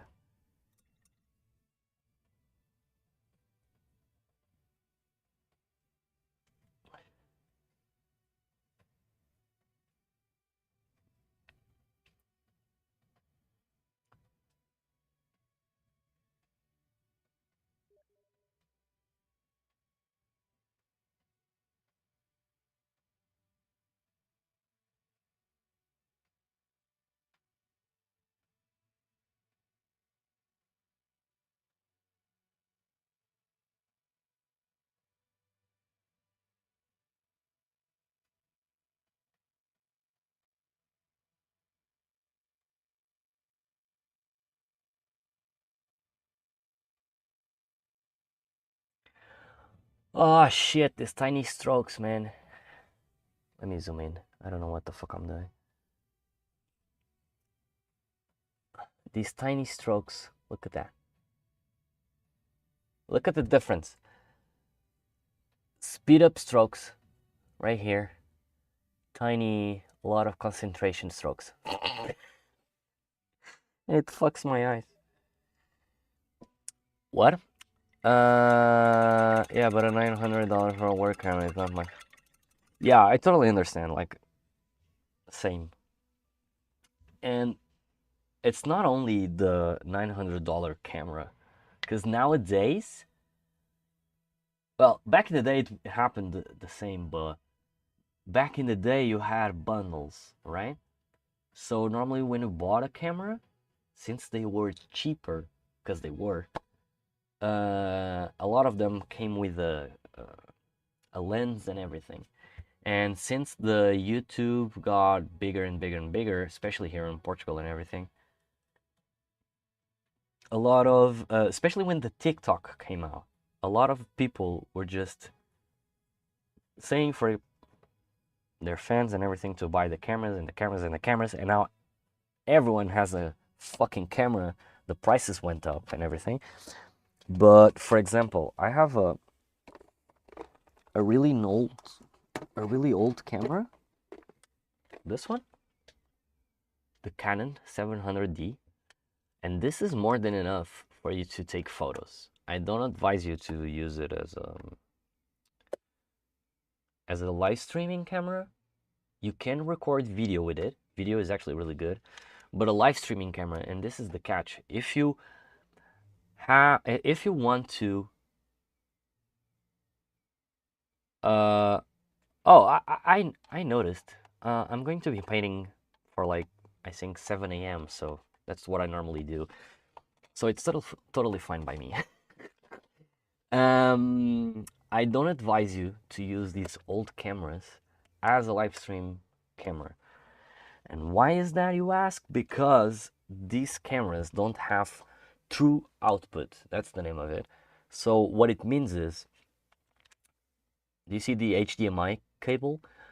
When you connect this HDMI to the computer, on these old cameras, what it does is it actually live feed this image. So the image that comes from, I don't have a battery here, but the image that comes from the little screen, and this is 600 by 600, it's what you're going to see on your computer. So it's not the actual quality that comes from the lens and from the camera. So it doesn't have the throughput or the true output. So you have to be careful, because if someone actually wants to sell you the lens, a camera, an old one, you have to be careful to check if the lens, I keep saying lens, if the camera actually can do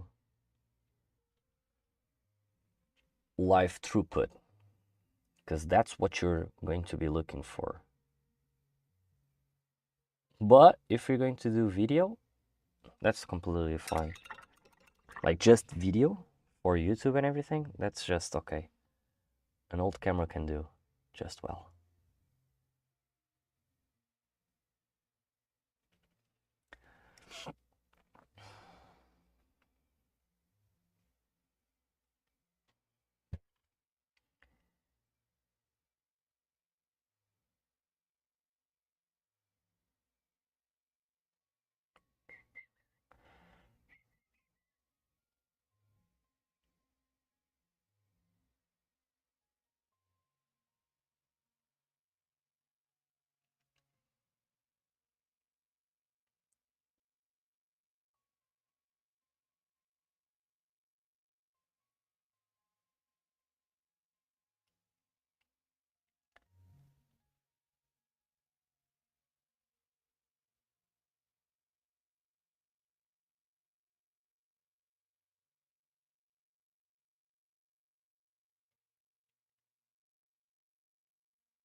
Yeah, I think with the tiny strokes, it's better like this.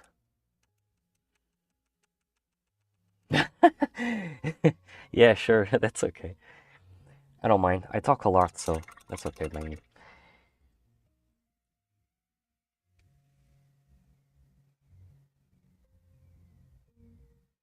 I know a lot of this shit because I worked on Fnac for a while, and I had to know this type of shit.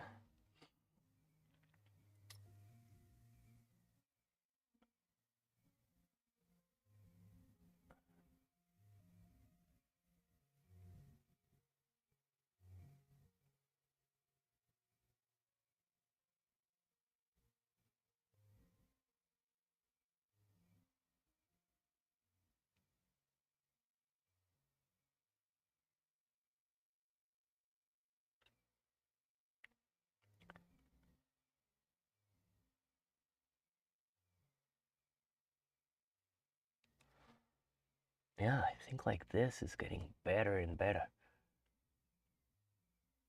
The other one, it's fucked. This one I need to start over. How am I gonna do this? Maybe. Ah, fuck, it's dry. Let me just throw away the water on the pot. It's so dirty. Look at this shit. Can barely see it. Yeah, I have like an exhaust system that I built, so I can throw away paint, so I don't need to get out of my paint station.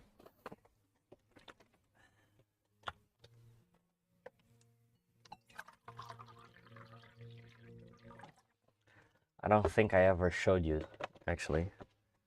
But yeah, I have like a jerry can, like a 20-gallon one, with a huge fucking tube like this, with a funnel on the top. A funnel like this. And it actually rotates. Look, it is like here, and it goes like this. And I have it on the side, so when I'm airbrushing on my airbrush booth, I just need to swap it out to that part, and then when I'm here painting, I just need to pull it to this side. Yeah, this was all handmade. This is just a simple tube. But it's actually a good thing. I think a viewer of mine actually did something like this. Also, he followed my steps. I gave him some little tips, and I think he actually did something like this. So because he had like those huge armies, and he loved the idea.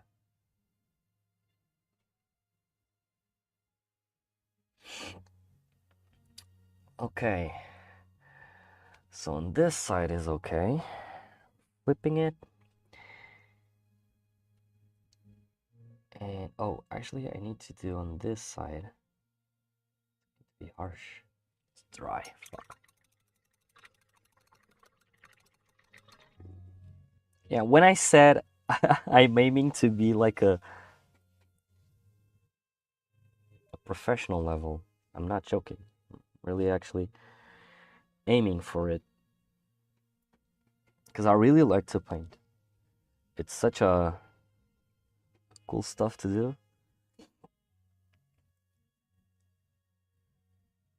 And I really like to create stuff. Actually, I never shown you something. Look. Or have I? No, actually I think I never showed you. But I entered the Squidmar competition. The Squidmar Open, I think that was the name of it. And this was my piece. I think yeah. I didn't won anything, so, but at least I participated, right? I broke a lightning bolt, but this was one of the pieces that I used to enter. And you have like a death guard, and it's all scratched and everything. It even has it has a lot of details on this one. And it's like he was fighting Trajan Valoris. So yeah, I did a lot of non-metallic metal, the eyes, the face, and everything. It has I think this was my first mini, and it was back on December. My first real mini, because the other one, I have another one that was my, yeah, I did this for the competition. It took me a while, not gonna lie. I even did the non-metallic metal here on the exhaust sings. But yeah, I know I could have done better, especially the lightnings and everything. The non-metallic metal, it was my first time doing non-metallic metal.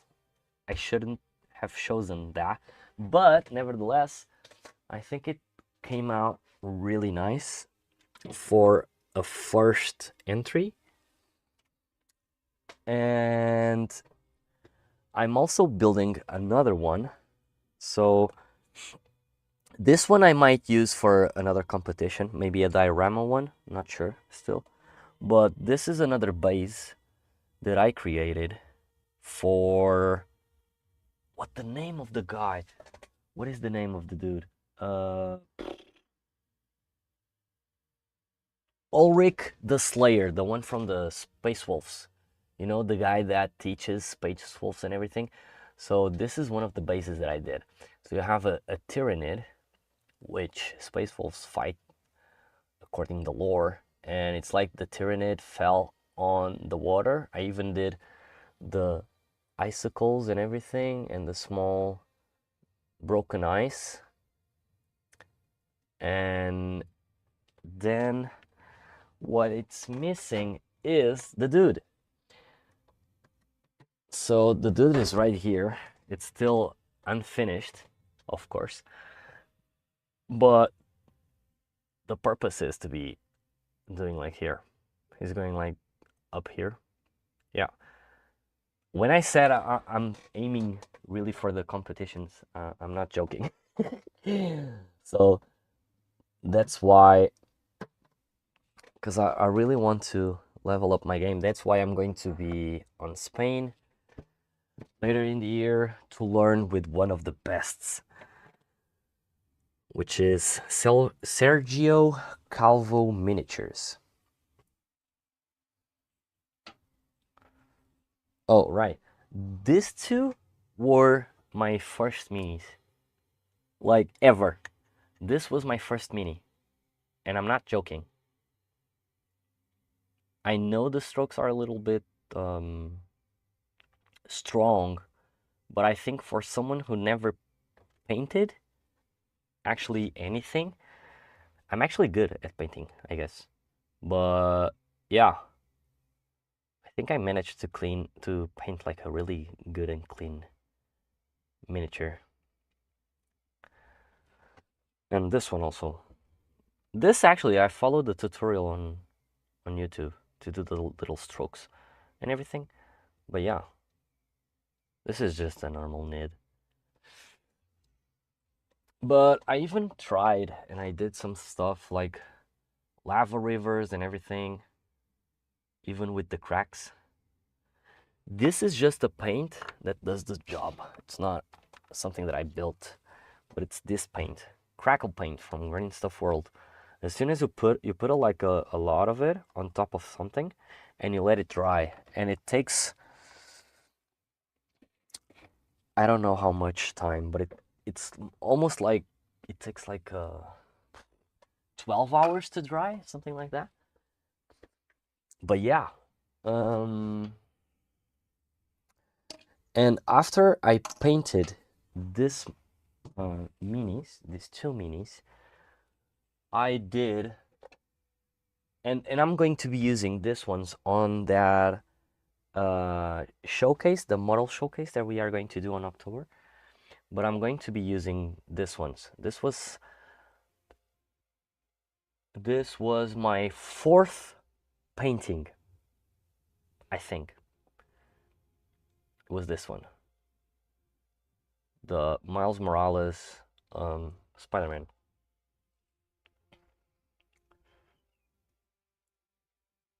And I like to do the big pieces. The thing is, it takes a shit ton of time, I'm not gonna lie, and it gets messy as fuck.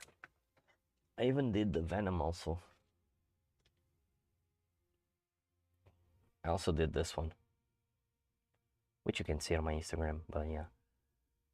Live, I think it's better. And I even did like some dry brushing on the veins and everything.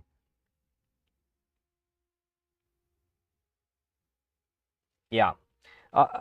Like, the problem, at least for me, painting on the large figures, is large figures, you can actually see all kinds of small imperfections. It's hard as fuck. And I found out that the hard way. So yeah, this is why I'm trying to aim for the mini specialization in a mirror speech, but I'll be doing some. Yeah, I never shown you this one, but this one is for the Berserk diorama I'm doing for a friend of mine. And yeah, I even did the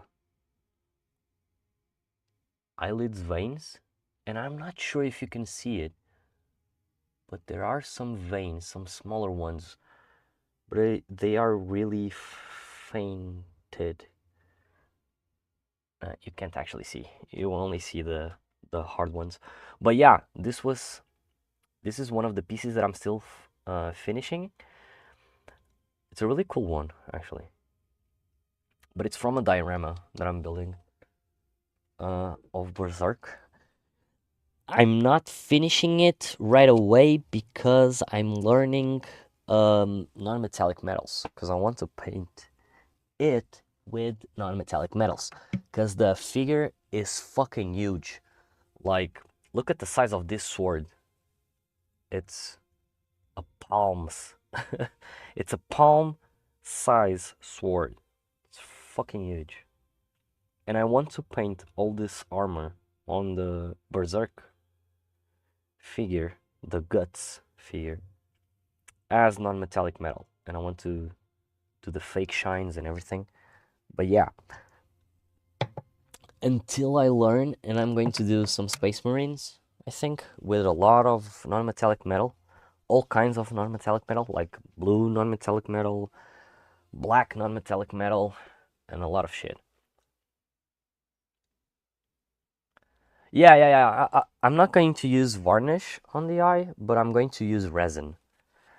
Because I have... Where is it? Oh, it's right here. I have this one.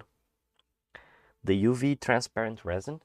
And I even bought ones that I found on Amazon, which is this one. And this one is actually really good, the Vida Rosa. I don't know what the fuck is this brand, but this brand is actually really good. It's clear resin, works really well. You just need to flash a UV light and it becomes crystal clear. It's fucking amazing. Because the varnish, it's not actually 100% transparent, and it doesn't create that eye reflection, you know? It mimics the eye reflection, but it's not the eye reflection. And I don't know, where was it? I've done UV resin on some eyes. Oh, right, it wasn't here. It was on my Goku. Because I did a Goku from Dragon Ball GT for a friend of mine. And the eyes I did with UV resin. Oh, and the Sailor Moon. I also did a Sailor Moon for my girlfriend. And the eyes also I did with the UV resin. And it makes all the difference in the world. You need to use UV resin instead of the varnish. At least for me, I prefer it.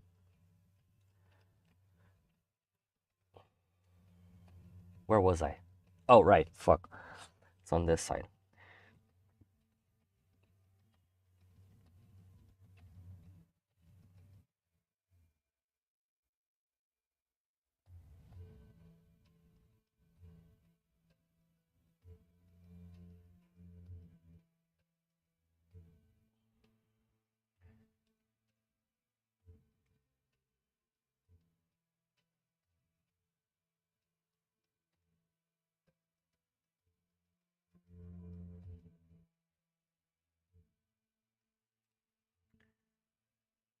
Okay.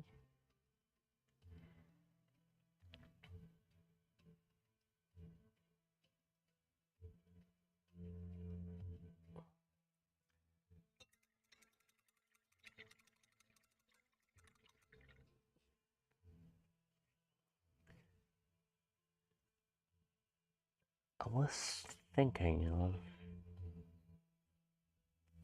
Mm, maybe I could use this ink. Oh, actually, this is the blue one. The light blue. Yeah, never mind. Because the deep blue... No, the deep blue is purple. I was thinking of doing with the ink the transition, but it's too diluted. And it's an ink. It's not on the proper color range that I want.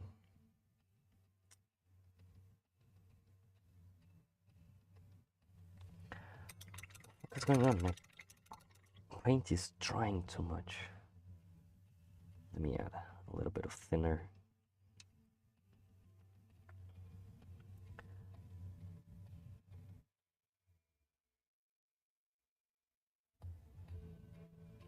I'm really I know you really like Squidmar. I'm like a big fan of him.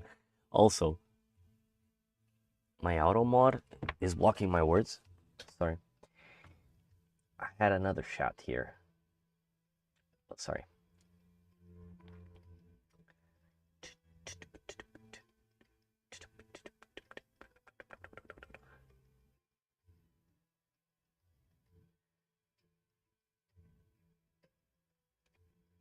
What the fuck? Why didn't I see? Oh, that gallon.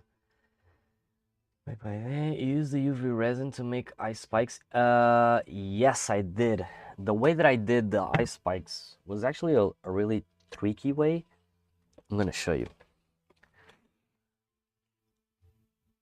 Yeah, I'll use this. Fuck. Okay, I have to be careful because otherwise I'll ruin the whole place. So, here's what I did. I just spilled thinner. So what I did was the following. I poured some resin here. I'll do a small demonstration. I don't mind. I'll use it later. So what I did was I put some small resin there. I got myself a toothpick. So I poured it like this, and I got myself a toothpick, and I dragged it like this. So now you have a nice one. Now you use the UV light to cure it, right? You let it cure for a little bit. I have a UV light under my desk. So yeah. It's just a little small lamp, but it helps being this close. So now that it's dry, what I do is I try to unglue it like this, and I do it on the plastic because it's faster this way. And what I now do is I flip it, so this was the side, this side, which is curved, it's the side that's going to be down.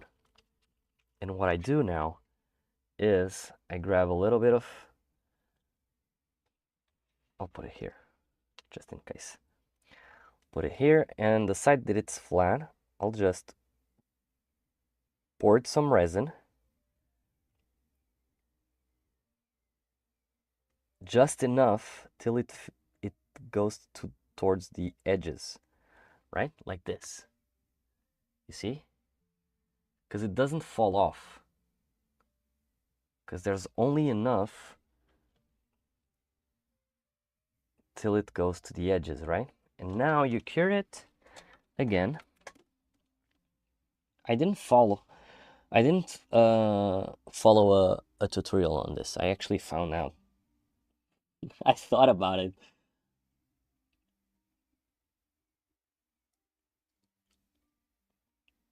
And I think this is the best way for you to do it. I've seen other people doing like they cut this plastics and everything. And at least for me, it doesn't look like a nice pick. This one actually looks like an X. And you can do even more layers until it's a bulky one and round, which was what I did. I added more layers of resin, but as you can see, it really looks like one. And as soon as you put some ice on it, it's freaking amazing. So a tip that I can give you is use a really hard and big UV drop, like a really big one, just so when you drag it, it's really round. So when you do the opposite side, you can actually put more resin into it, and it'll become more like a toothpick.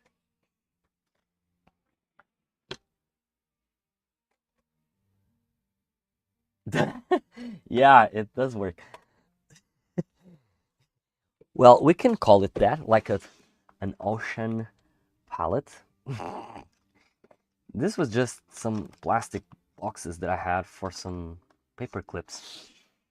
And since it's those type of plastic that doesn't stick with the resin, it's really easy to peel it off.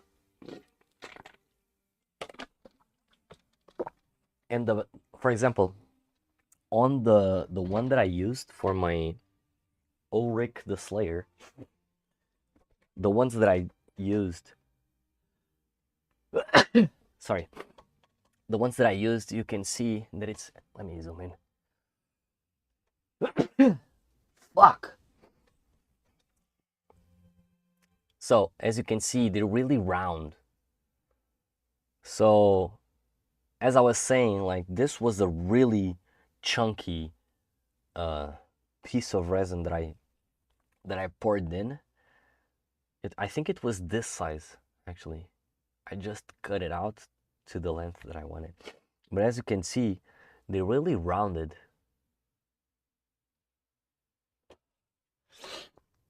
Oh, now, no. It's actually like a small box. I can even show you one that I have here. Look, paper clips. It's like those small boxes of paper clips. Yeah, so when you're doing this, just pour down a really strong and bulky drop. Even if it's long, it doesn't matter. Because like that, if it's bulky, when you lift it up, you'll become more round. Because this one is a little bit flat, you see? It's a little bit flat. It looks more like a tooth than actually a icicle. What I used to make snow, well, I used a lot of shit. I'm not gonna lie. I think I used this one. I even tried this one, the Frost Effect. Frost Effect is actually really nice. I'll show you in a second. Let me just grab everything. The ice surface. Yeah, I used the ice surface. And I even used the snow terrain. So this was what I was using. So I used the ice surface to make the resin a little bit looking more like ice, because it gives like this tone of ice when it dries out. I used both of these because this Frost Effect, it makes those crackling spiky stuff, and I used this one on the swords and everything to make it look like it's I don't know how to call it, you know, those tiny little flakes of snow. And then I used this one around.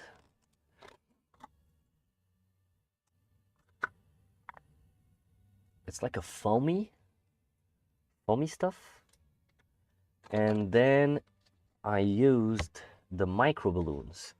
The micro balloons, you really have to be careful because it's like a small dust, as you can see. It's like a really small and tiny dust. And you really have to be careful because this shit flies everywhere. And I think the tufts were from, where were they from? I think the tufts were from, oh, it's this one's. Yeah, it's Winter Tufts from AK. Yeah, I'm a really big fan of AK. I really like their stuff. Their stuff is amazing. I wish they had more stuff even. In certain areas, they are a little bit short. Like my next step is doing resin for dioramas. I even have the mixing stuff. So this is the ice resin and this is the diorama. My plan is doing like some sort of lake and everything, and a fight near a lake. I really like ice themes, so yeah.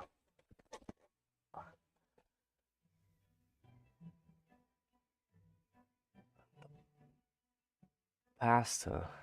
What do you mean by pasta? The foamy stuff? It's this one. Ugh. Where is it? It's AK Terrain Snow and AK Snow Micro Balloons. And the Ice Surfer. Yeah, it's this one. This is actually really good. And it dries really well. So what I did was I used this one and then I laid this one on top of that one.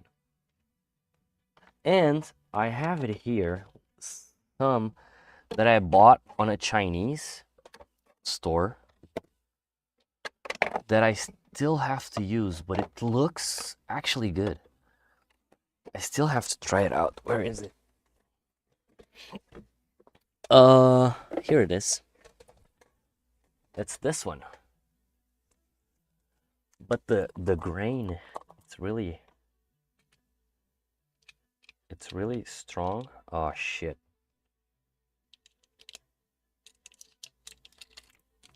Look, it almost looks like the one from AK, which is insane. Not gonna lie. No, sorry. Let me show you. It's really similar. And this is what it caught my attention. Because the size of this one is actually insane. But yeah.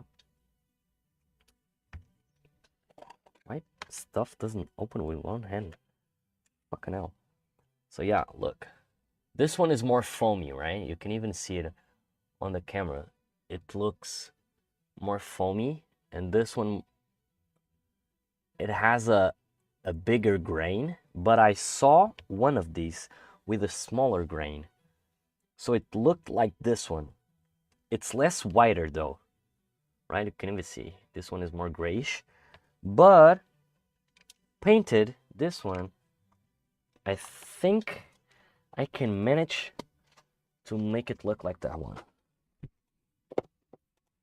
But we'll find out in the future.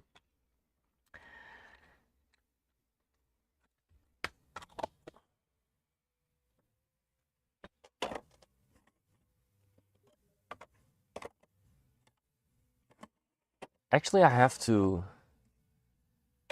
take a couple of days. No, it's okay. I don't mind. That's what the stream is for. It's for me to share knowledge to you guys.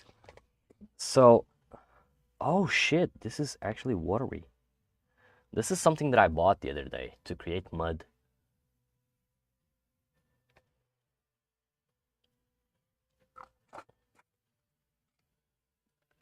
Splatter effects, dry mud. But I don't Rama. I have to actually, I don't know why I bought this shit, but I think it was on promotion, so that's why I bought it. But I really want to like take 1 or 2 days of vacation to just spend 2 entire days fetching a lot of stuff.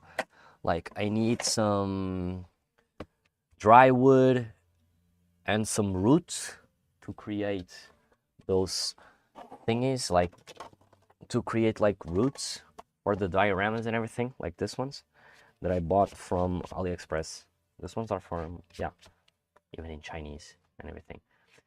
Yeah, these roots are really good, but I want to find some that are a little bit bigger. And I also want to find, what's the name of that shit?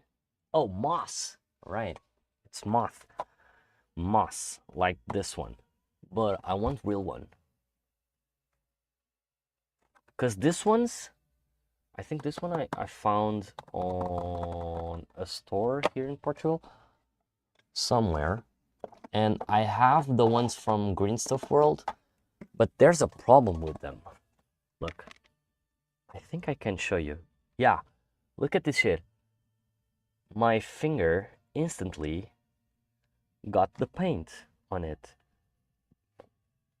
which is shitty. So this stuff from Green Stuff World, they actually paint the moss, and the thing is, it leaves paint all over, because the other day I was messing with it just to check if it's going to be cool on a project that I'm thinking of. And as soon as I touched it, I got my hands all dirty and full of paint, because that sucks.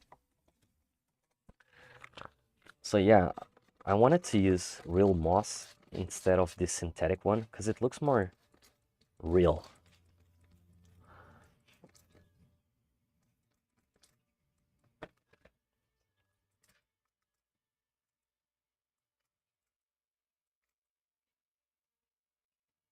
Oh, actually, you want to know cool stuff? Oh, I just screamed a lot. You want to know some cool stuff? I have a really cool technique that I think you're going to benefit with it. Let me show you. It's not a technique, but it's actually a product that actually makes your life way fucking easier. And this is something that I use for my competition minis. I use teabag leaves to base my Cursed City zombies. Well, what I did was I bought on AliExpress this tiny leaves, and they are shaped like actual leaves. And I even have this ones from Green Stuff World. But be careful with the ones from Green Stuff World, because if you sneeze, this shit goes all over the place. And I can't tell you how many times that happened to me. So, because of my allergies. So yeah. What was I saying? Oh, right. You have to use this shit. This is putty, right? You know, the normal putty. But this one, oh, I almost dropped it. This one is actually a little bit different. And why? This one is on the pasty side. So as you can see, it's more dense. But the funny thing is, let me put it on disc. I'll put just a tiny blob. I don't want to waste too much of this. And I actually need to buy more, because I like this one.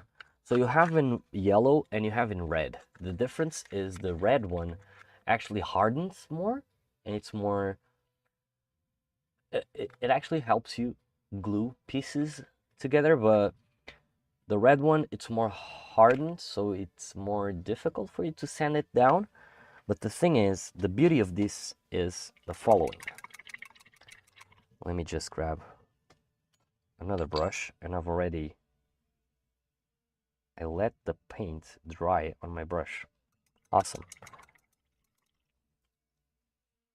I'll remove it in a second. But let me just show you this. What is my synthetic brush? Synthetic. No, this one. So, let me show you this. You put a little bit of water. Yeah, I am, because their products are really good. Look. You put a little bit of water. Let me zoom in. Yeah. So you have it here. You put a little bit of water. And as soon as you mix it in, as you can see, it becomes really diluted, right? And you can control this dilution. So if you add more, it becomes more thick. If you add more water, it's become more watery. The thing is, as you can see actually the pattern underneath my skin, right? So if I put a more thick layer, look, it actually hides it, right? Now look at this shit. I'm gonna show you what I did for another miniature that I'm going to be using on a competition that I didn't finish yet. But it's actually a really good one. So, yeah, look, you can barely see the union lines. Even on the tail, you don't see it. Even beneath it. Well, here on the tail you actually can see, because it was really late at the hour, so I kind of missed it. But yeah, here on the belly you don't see, here on the chin you don't see, on the lip, because like this miniature is cut it out in the middle, right? Even on the armpit you barely see it, on the neck. Like, it hides really, really well the unions of the miniatures. It's really, really good to this type of jobs. And not a lot of people is using this, but it's really, really insane. Like, look, I even did on this one, even here. Well, that was a spot that I forgot. I completely forgot. And look, it was like that. And here in the middle, there's none of it. Look, that's how magic that shit is. This putty is actually really nice. And since you can control the thickness of it, it's really awesome because of that. When it dries, it becomes really hardened. So you just need to use like this little files, you know, and sand it down until it's smooth. And that's it. So yeah, that's my recommendation for you if you're thinking of ever trying to step up the minis in terms of building them. I've never used the sprue thing. I have it here. I've never used the sprue thing, mainly because I don't use too much Tamiya cement, because I'm a lazy ass fuck, and I don't like to wait. I'm too impatient to wait, and this shit takes up to like 5 to 10 minutes to dry, and I hate waiting. As I said, I'm really impatient, so what I use is just super glue. I super glue everything and get on with it. Because since I like to use a lot of resin stuff like this ones and like these prints and other prints that I have here, for example, this dude, which is awesome, from El Miniaturista. It's another Spanish painter. And the super glue is really good to glue resin figures. But the Tamiya cement, it actually has a really long dry time, so I just forget about it and just use the super glue. No, it's actually not. It's a figure that El Miniaturista actually designed. It's not on the Warhammer universe, but it looks like the Warhammer universe, because El Miniaturista paints a lot of shit about Warhammer. And funny thing is, I actually this one is called Sebastian something. Let me check. I think it's Sebastian El Miniaturista.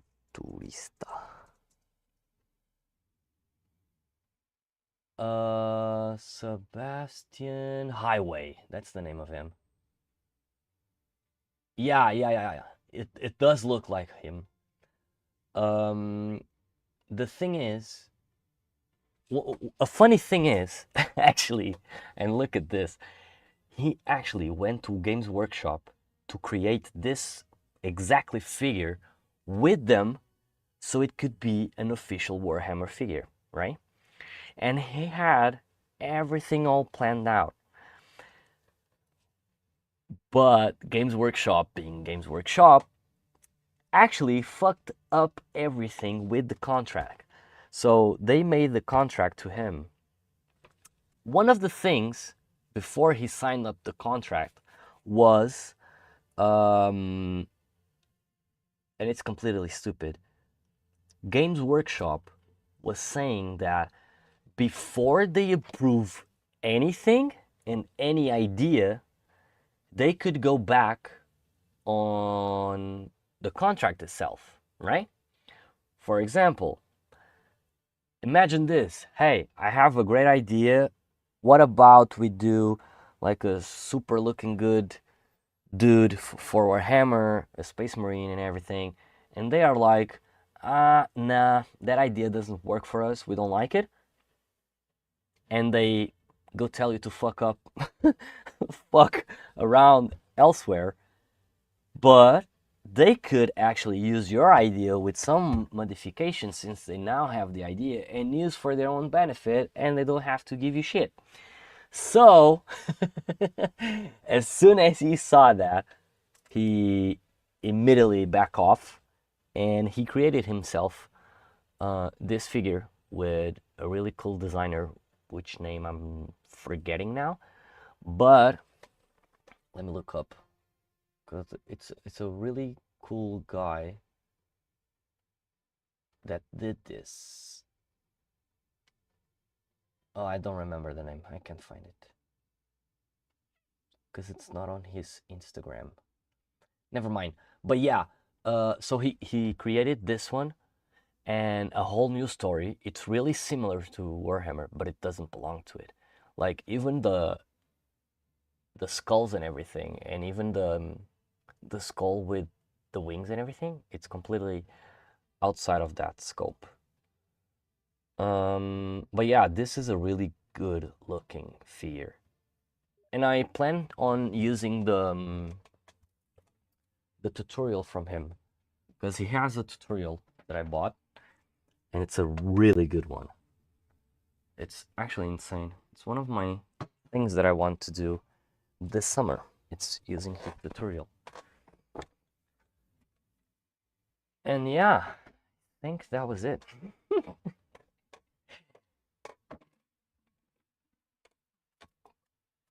I have a lot of cool tips that I can teach you.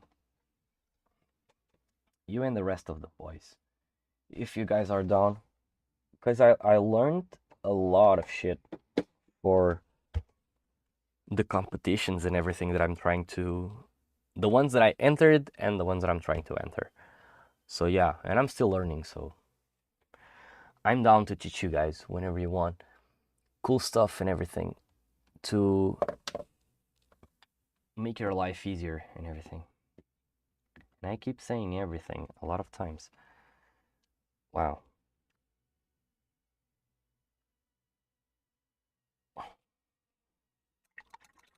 I can't believe. Let me just clean my brush really quick because it's full of paint. Because I left paint to dry on it. Look at the amount of paint that left the brush. Fuck it. I'll use on this water. I don't need it to be clean water because I'm going to dirt it out right away, but yeah.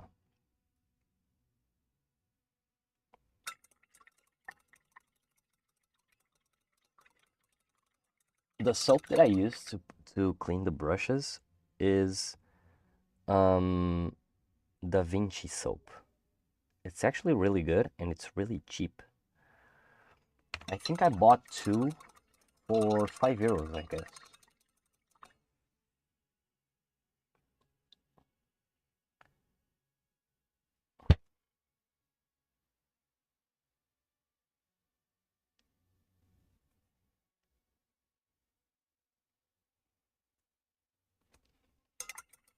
Yeah, that's clean. Nice. cleaned. It's this one, actually. No, no, no. It's actually like in terms of I can't actually say this, but I do have brushes from AK that I still have to experiment. But like I know I like a lot of shit of AK and I do have a lot of shit of them, but they're actually good. And if they are not good, I'll tell you guys. I'm not gonna be that huge crazy fan motherfucker that everything that it's bad, he says it's good. For example, I can say one thing that it's bad on AK, for example, which is their bottles are a little bit shitty for me. And why is that? Because they crack. That's right, you heard it. It's freaking nuts how fragile the tip of the brush of the paint bottle is. And let me show you. Let me just show you really quick. It's fucking insane, but it is what it is. And I still need to be sure what's the reason of it is. I have a, how do you say it? I think I have an idea why this happens, but if you take a closer look, and I'm even going to point with my brush. Do you see this? This is a crack right there. Look, I can even put my finger on it. Look, it's cracked. It cracked open right there and on the other side. Yeah, exactly. And I think that this happens because of one little tiny aspect. On the bottle cap, you can see right at the end, let me grab a toothpick to show you guys. You can see right at the end that they have like a little ball right there where I'm touching it, right? And this shit, if you tightened the cap with too much strength, this thing just jams the tip and I think it breaks open. That's my main idea because I'm a little bit, how do you say it? I'm a little bit rough when it comes to closing the lids. Like I make a really nice tight fit, but this happens, right? So that's a downside from an AK, and I still have to be sure because this only happened to, I think, 4 or 3 bottles. I don't know. The main problem is it's always running down. If you have the lid downwards, since it has the crack, the paint will start flowing away. And when you open the cap, it's full of paint in there. So it's, in that matter, it's a really shitty cap. But it might be my fault. It might not be the fault from them, actually. But for example, in this case, the ones from Vallejo, it's way better. Because if you see the end of the cap, it doesn't have anything. So it lays flat on the tip. It lays flat like this on the tip. So it doesn't fall off any paint when it's upside down or up, whatever. So it's way better in those terms, right? So yeah, there you have it. I'm a fan, but I can be very impartial in what comes to this type of shit because I don't like people to spend a lot of money on shit that it's not worth it. I do think that the paints from AK are worth it, but it is what it is. Everything has to have a downside. For example, you want to know another cool stuff that I know about Green Stuff World? Their brushes actually, well, they don't suck balls, but they're not really good. For example, this is a brush, and keep this in mind. I use these brushes only for detail painting, and I don't paint that much. Normally my big sessions are on Friday and Saturday, so 2 times per week where you have a long session, right? On the other days of the week, I just paint for 1 hour tops. So what I can say to you is, yeah, sure, have a nice night. Thank you a lot for hanging out and making me company. Yeah, sure. Thank you a lot and have a nice night. So as I was saying, the brushes from Green to Furl, look, they break a lot. Like all of the bristles. Actually, oh yeah, sure. So like these brushes have this ones, the gold ones, have like 1 month of use, and they look like this. And I know it's not me. The thing is, their brushes, when they are dry, they actually split a lot. For example, if they are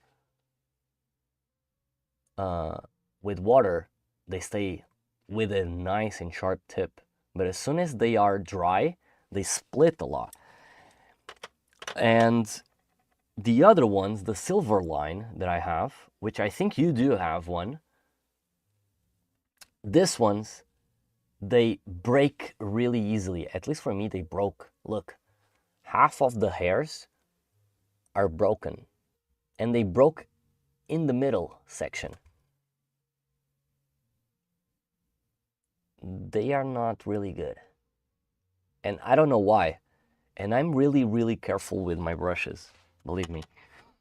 So yeah, for example, the ones from Redgrass Games, these ones are really, really good. These are really, really nice, good brushes. Cause this one has 1 year almost, and it's a workhorse. This one is already like a little bit fucked up, as you can see, but it's a really, really good brush. And I used it in the beginning, so I didn't know exactly what I was doing. I didn't know much. I do have some expensive ones, like the ones from Raphael and Winsor and Newton here. I haven't tried them yet because I'm trying to level up my game until I feel comfortable to use them.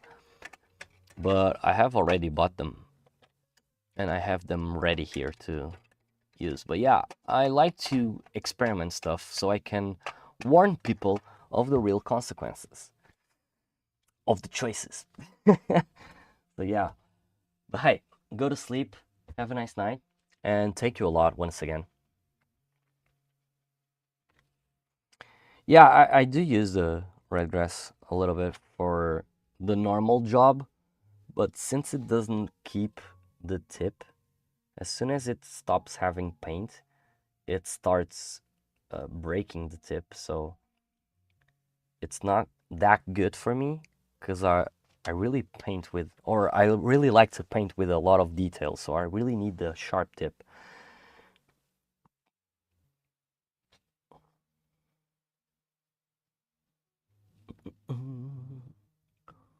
And we are back to the feathering. Bye. Have a nice night. Thank you.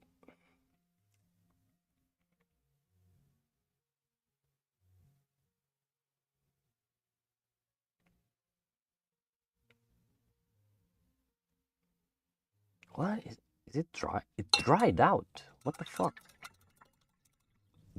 Does it need more thinner? Maybe it does need more thinner. Oh yeah, actually the paint was already drying. Now that I see the top of it.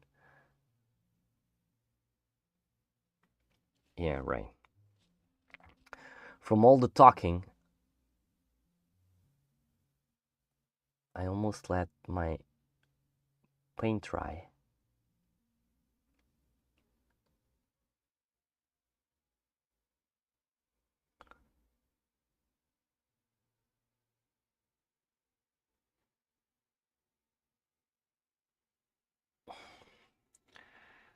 Right. So let me clean this shit, because the paint is already dry and it's going to make me a living hell. So let me clean this right away. Here. Oh, this is actually...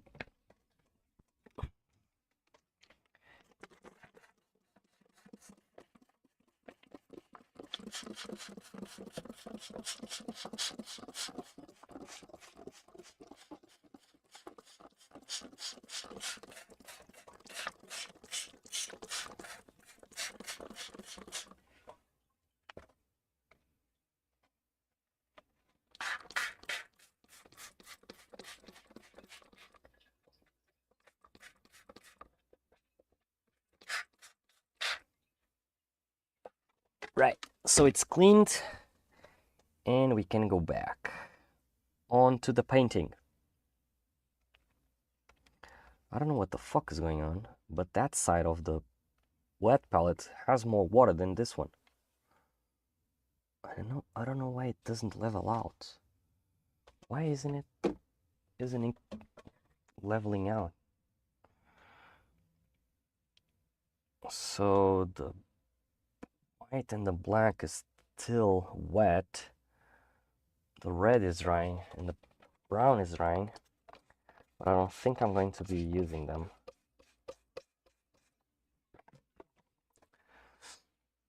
This one is for the thinner, which we are going to be needing. Okay, and I wasted a little bit thinner. Fuck. We'll shake it up.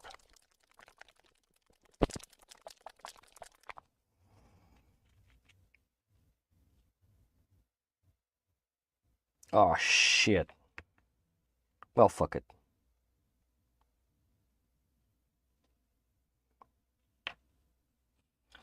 Why is this tip?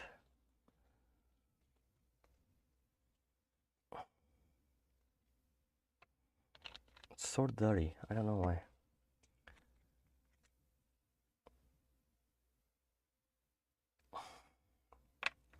The blue one there. The lighter blue, I mean. I should have gone with the lighter blue. I should have gone with deep sky blue, maybe. Because this one on next to that one, it creates this one, I guess. I should have gone with this one. We'll put it here, because maybe I'll use it. And we're going to put the greens here also.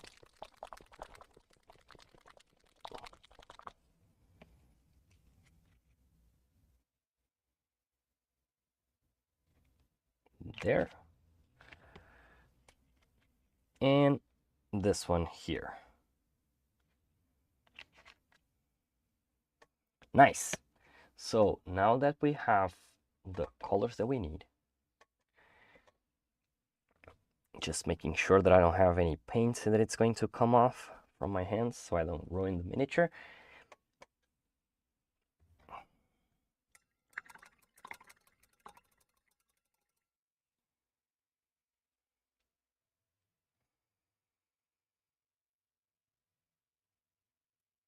So what did I do? Oh, yeah, actually I was using this one. So let me put the thinner here.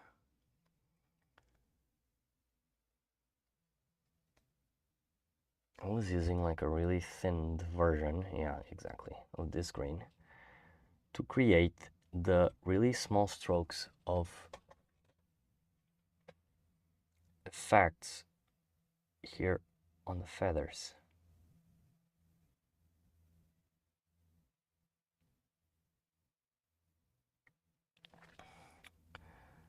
Like for you guys to do this, you really need to be flat onto the surface. At least that's what works for me. And you really need to be gentle with the tip. It has to be like the tip, it's almost not touching.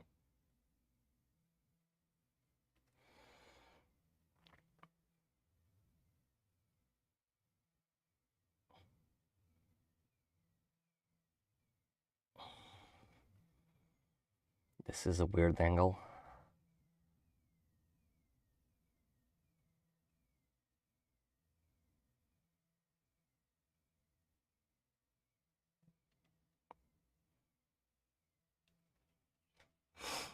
And for this to work out, you really need to have your brush moist, because otherwise it doesn't work.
You really need to be gentle here, because otherwise, if you make too much pressure on the what the fuck is happening?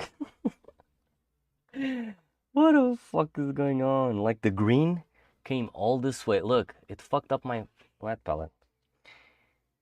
It went to the river stream. Let me just grab this paint here.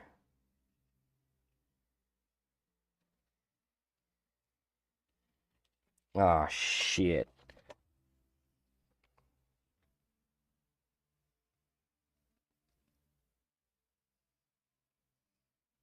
It's really fucking... And I knocked off the thinner.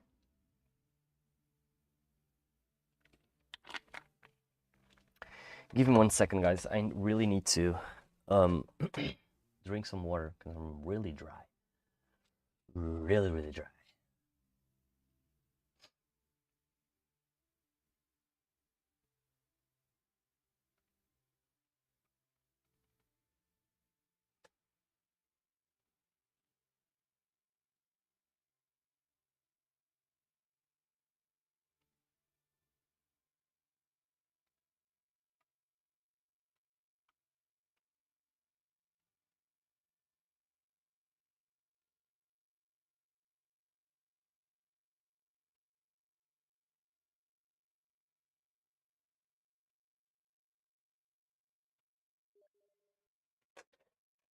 Let me just...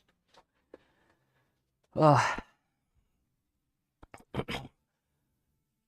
me just grab a little bit of water.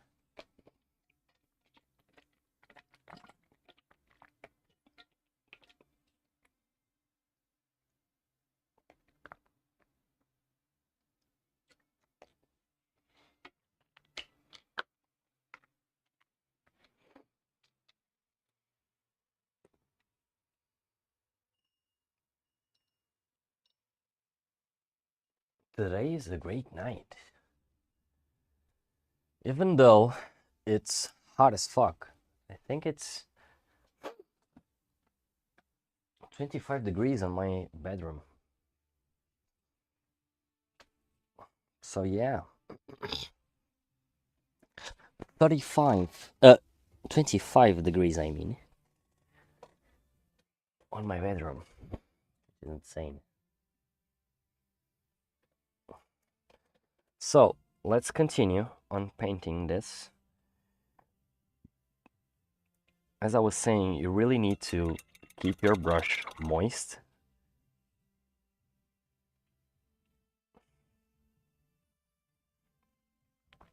if you want to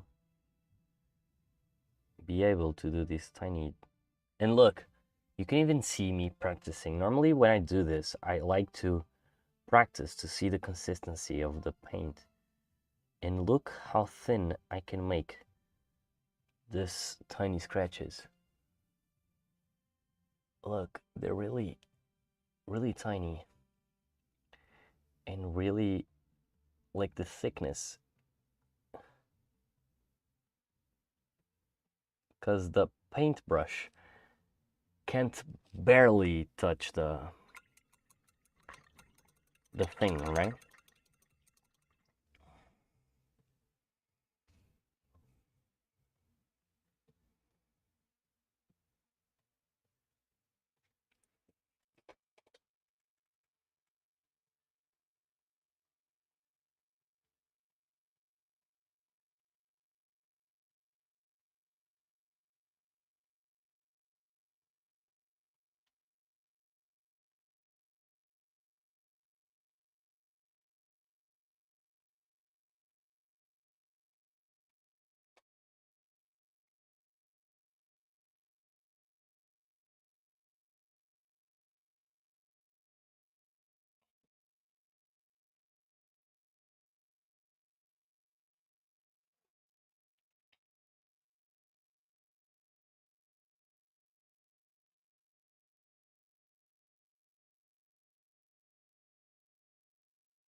How am I gonna do this on that tiny, tiny feather right down here? To be so difficult. This is a really weird angle. I can barely see the tip of the brush.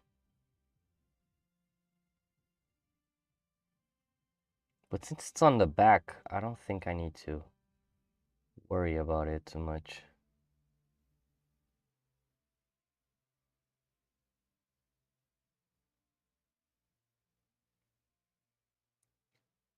But this is just one of my problems where I want everything to be perfect. I'm really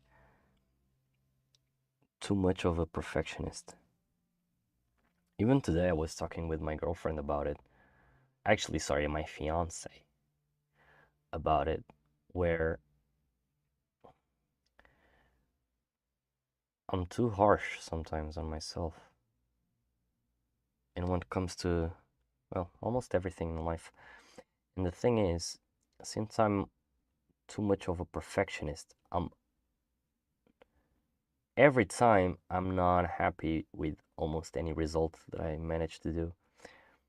Even though it might be good, and I know it's on a good level, it's just as soon as I get to that level, I just want it to be higher and higher and higher and higher. And that can be something that actually drags you down. Because sometimes it's enough. You have to know when to stop, and sometimes I don't know when to stop. So yeah, I think the backside it's going to be easier for me to do the small stroking, but I think it's looking good already. Look at those tiny. I like it. I really like it. And now what we are going to do, as soon as I finish this side, I'm going to be grabbing the dark. Now that I'm talking about it, let me just check the image. Fuck. It's darker on the tips? Okay.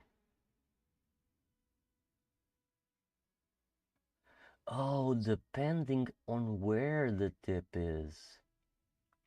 Not the tip, the feather is. So if it's a middle section feather, the tip is more darkened. then the above section feather. Okay, I got it.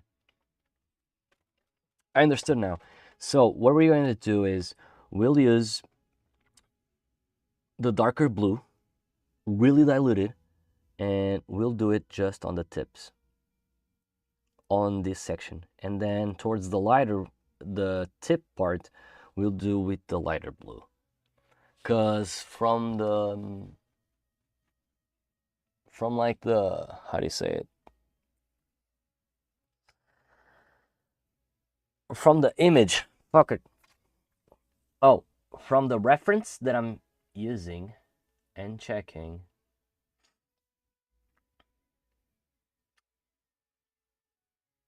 the bird has feathers and it's a macaw. The macaw has feathers which have inner green and bluish tones around it.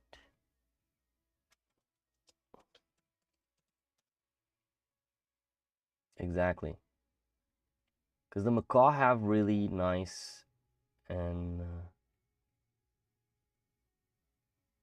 really nice feathering, and they're really unique, but the pattern is really nice. So I want to use that macaw feather style. So we have removed that. Oh, let me moist the brush.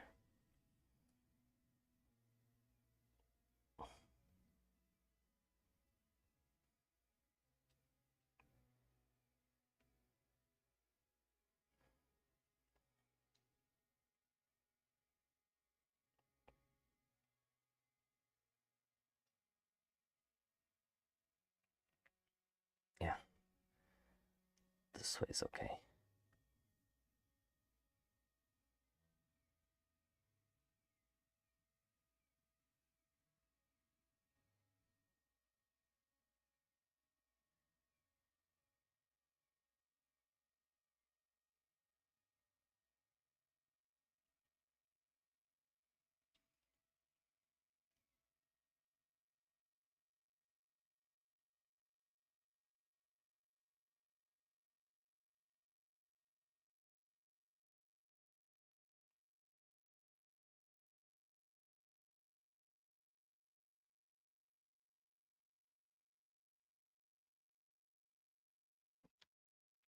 Let me switch it up like this, like on the side there.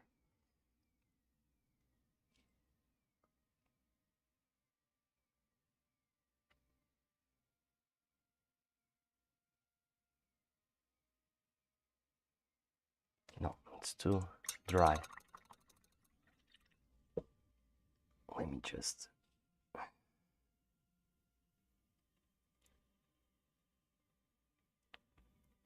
that.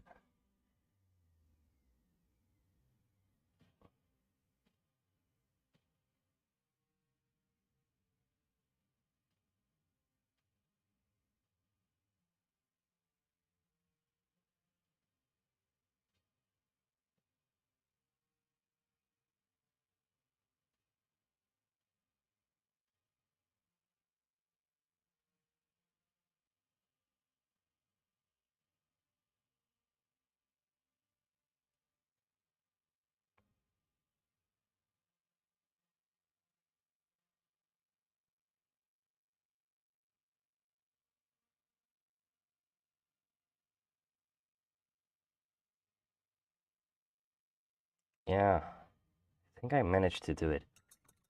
Looking good. Alrighty.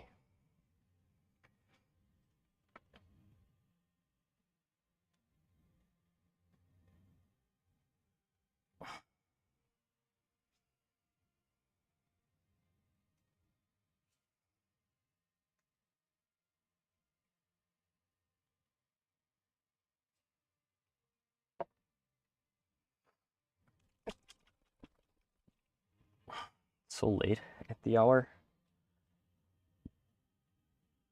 I guess I should be closing up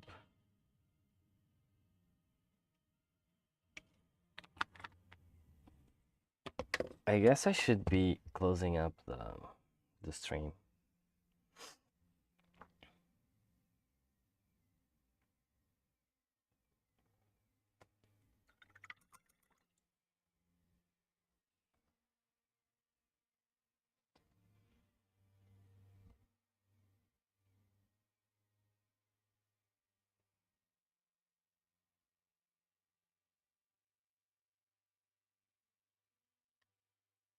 I need a bigger brush.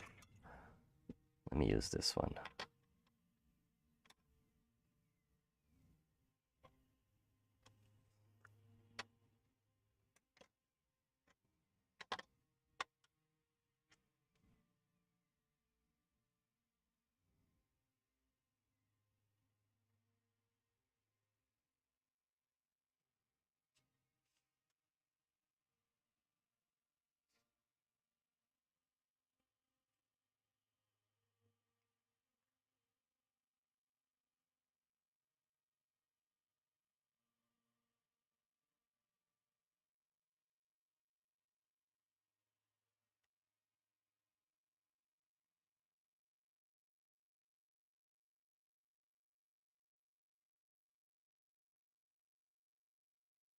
Yeah, I think I can dilute it even more. I really want a subtle transition.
No, I can't ruin it.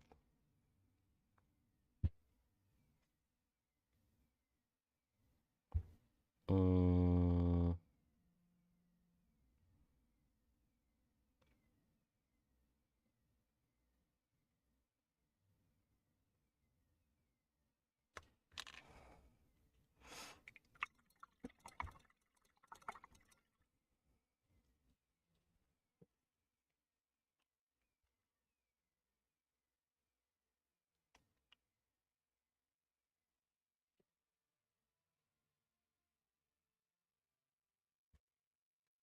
Mm, mm.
Let me just see. I was thinking of doing some small strokes with this lighter tone on the beige style, just to check one thing.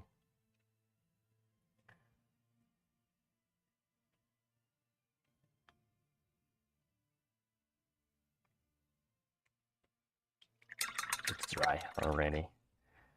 We need to keep the moisture off my brush, otherwise it'll dry out really quickly.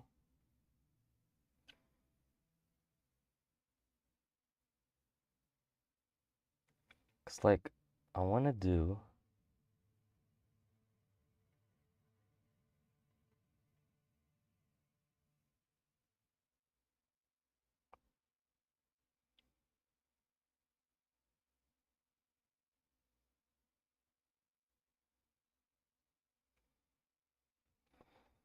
I don't know if this is the best approach. Maybe this beige itself, it's not.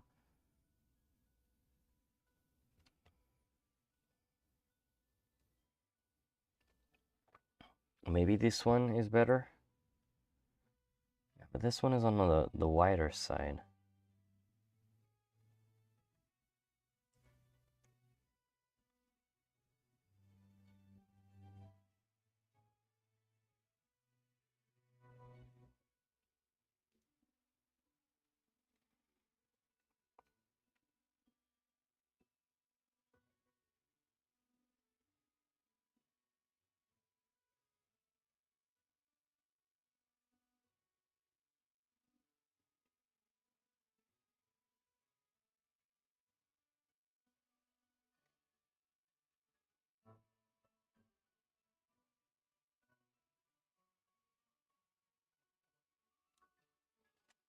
I could do something like this, but I don't know if it's going to be good.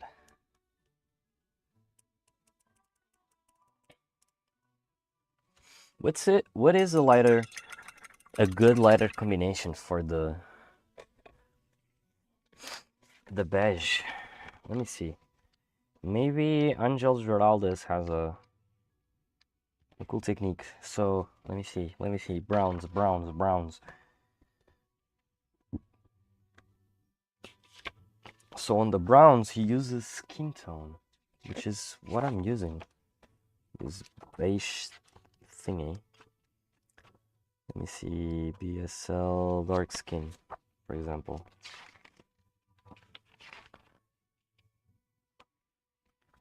Yeah, exactly.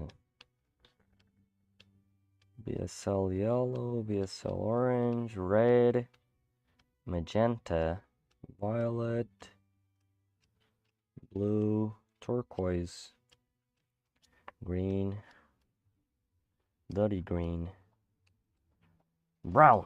Here it is.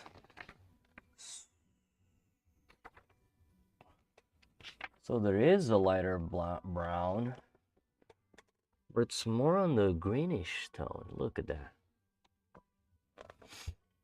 Yeah, it's more on the greenish tone. So if I have a dark brown, it's earth.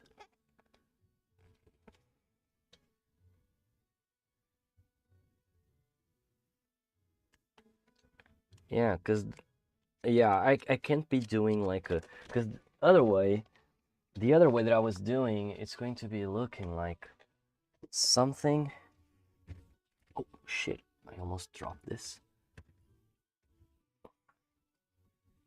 So maybe using like this, like a golden brown. Let me shake it.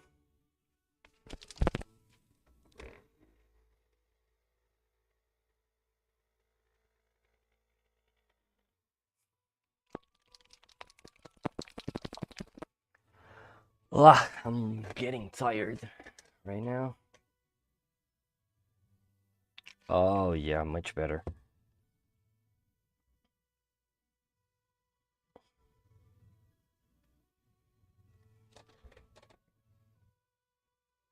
Actually, it needs to have more paint. Need more pigment.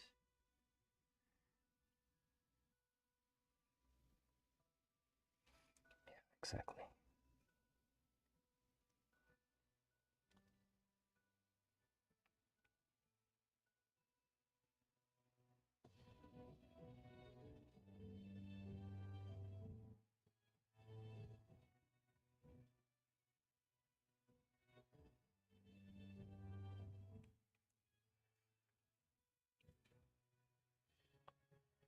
Well, it looks like spikes, but I don't know.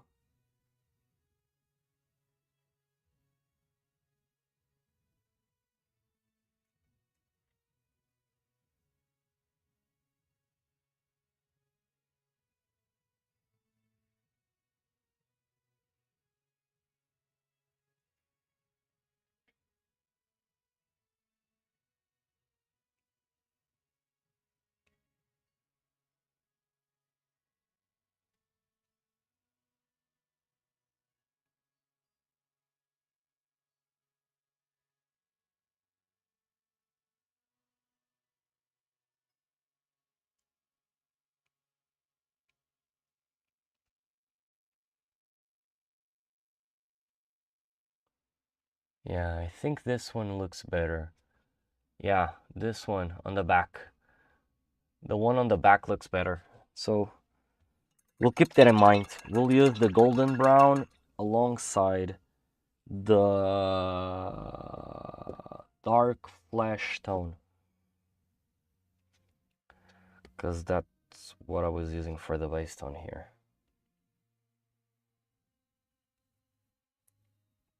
But I actually have to erase it entirely, because since it had the white, it was bringing a different tone to the color above, and we don't want that, right? We want everything to be homogeneous. I don't know if that's the word. You know what I mean? I mean like everything evenly.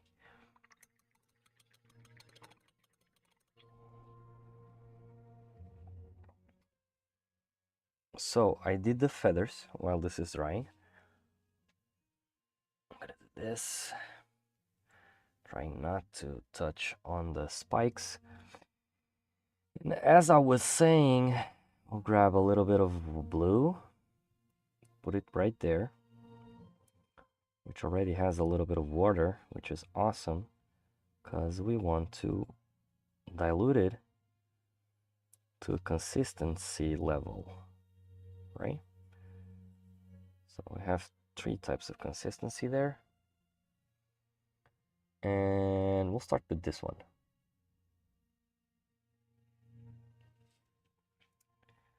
So I think I need to, let me just design it where I need it to have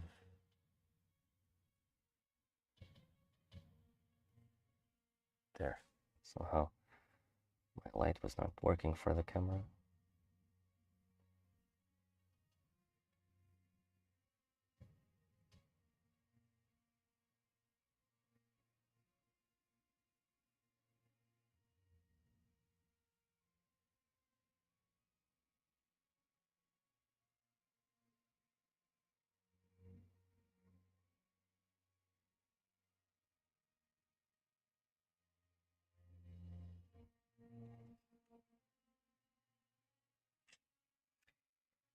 Not looking good. Let me do on the upper part.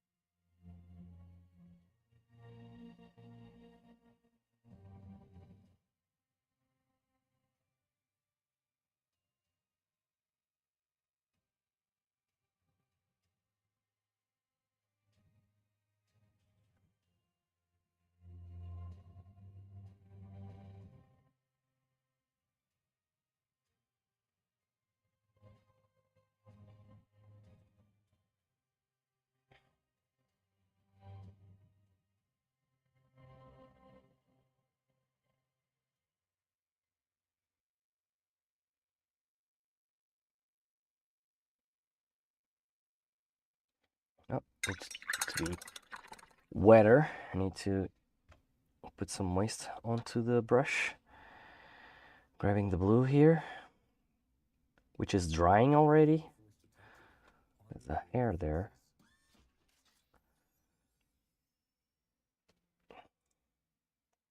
What I'm trying to do is I'm trying to replicate the pattern on the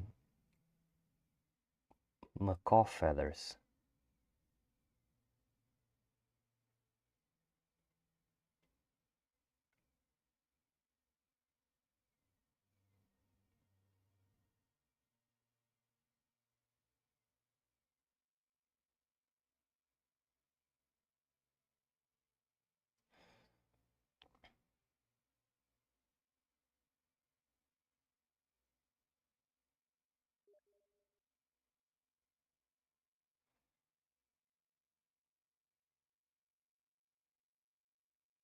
Because the macaw has like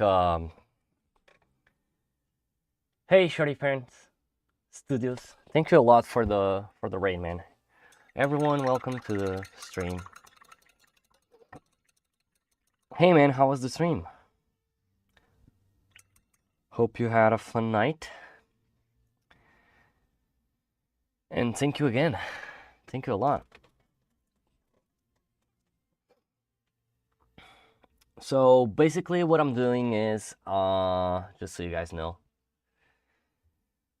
I'm doing a paint job on this Seraphon, which is not a Seraphon, it's a mini from One Page Rules, which I think they are called Saurian. So I came up with a little bit different concept here. I'm trying to highlight every scale on a pattern, and I did some marble type pattern here with the airbrush. I did some stippling with on the teeth, and I'm now working on the feathers here on the top, and I'm trying to mimic what you normally see on the macaw feathers. So the macaw feathers normally have like a greenish, like a green inner side, and then the outer side of the feather, it's on the bluish tone. So I'm trying to do that. It's coming out a little bit harsh,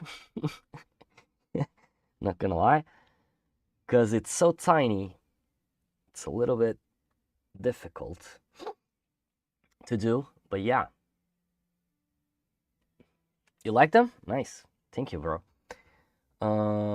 What I did was I was thinking of these parts of the miniature like some solids. For example, here it will be looking more like a sphere, so I tried to mimic the highlights here, but it's not done yet because I need to highlight this side and the rest of the muscles here on the leg and on the arms. But overall, I just did this job yesterday just to give me a glimpse of how it might look. But yeah, I think it's looking good. How was your stream, bro? Was everything okay? Where was I? All right, the blue, which is drying already.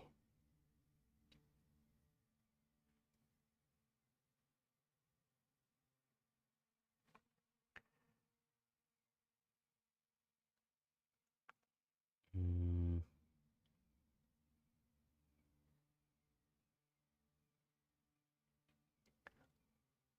With the really diluted paint, what I'm trying to do is I'm trying to see if I can taint the green beneath it.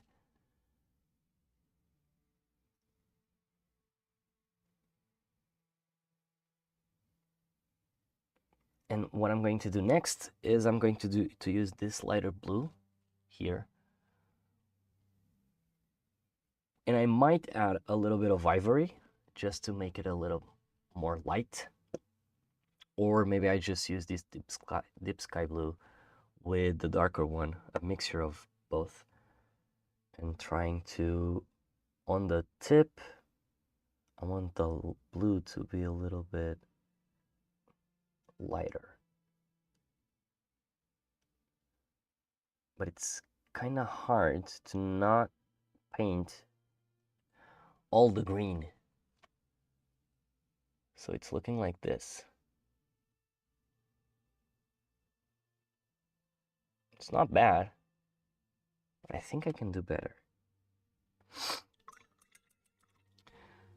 So let me check if this blue is going to be up here.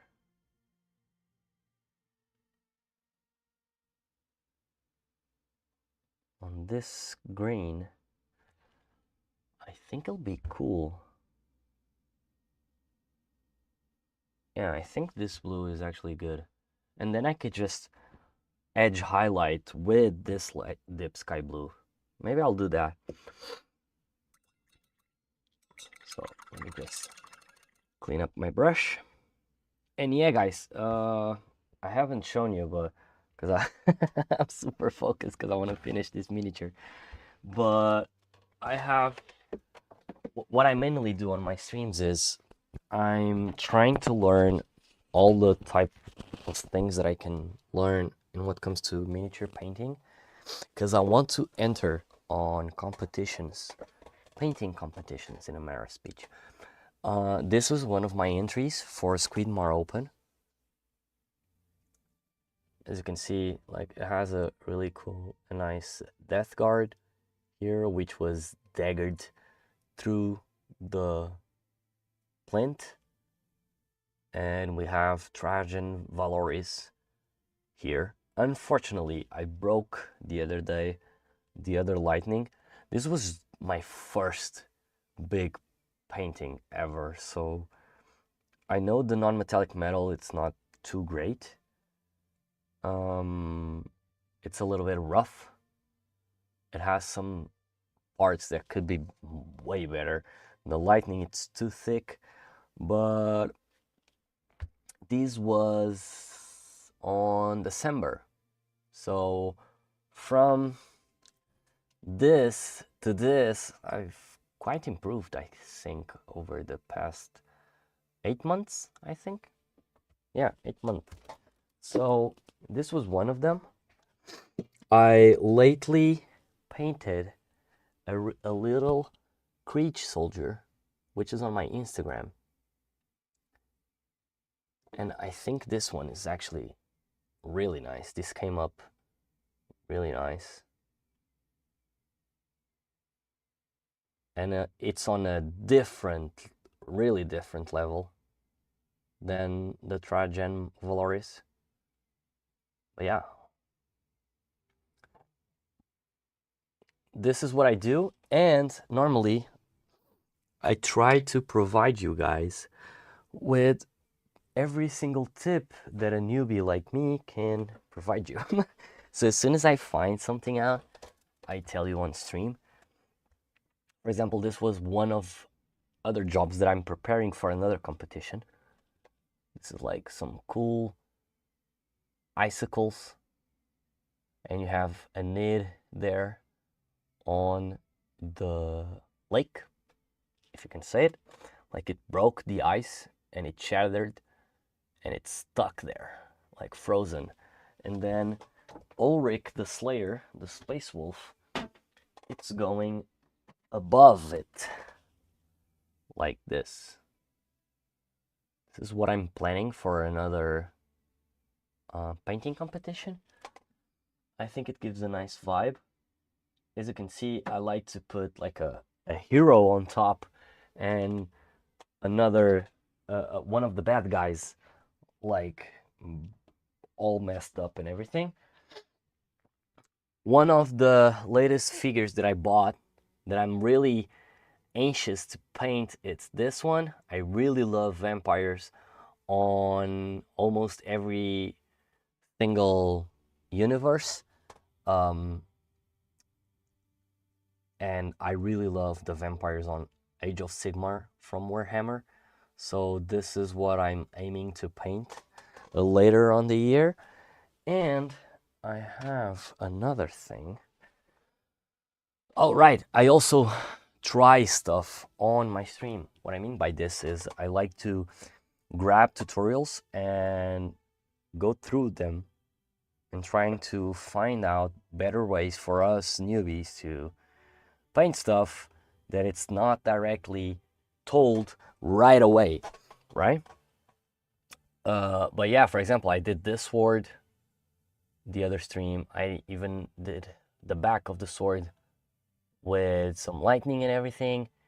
And yeah, so another thing that I did was this one, this brass shield, which is already a little bit scratched. I'm practicing my golden non-metallic metal here. And I also paint big pieces. So for example, I have this head, which is from a diorama, Berserk diorama. And this is a monster that it's dead right beneath its feet. And it's for a friend of mine that asked me to paint this. So I think the paint job that I did here on it's not finished yet, because I need to make this top piece a little bit more brownish, maybe with this golden brown. But yeah, and the back needs to have blood or fake blood, which I'm thinking of using the blood that I like the most, which is technical blood for the blood god. It's a technical color from Citadel, which is really, really nice. What else? Oh, right. I also paint these jobs that I did. They're all resin printed by me.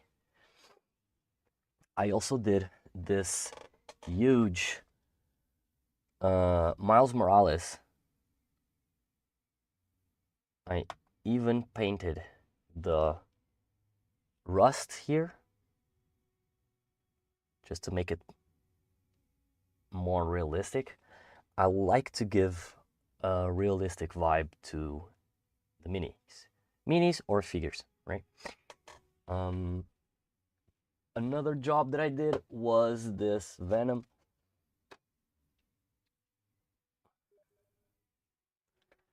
This Venom, which you can see on my Instagram. It's really cool also, really nice piece. And you have another figure that I painted. This one was for my mother. She really likes the Lord of the Rings movies. So what I did was I painted Smaug, the greatest. But this type of paint job, she didn't want it to be like on a competition level because it would take me ages. Like if this Seraphon, it's taking me ages to paint because I'm really a perfectionist and I take my time with everything. The size of the Smaug and even each scale, it will take me ages to paint this.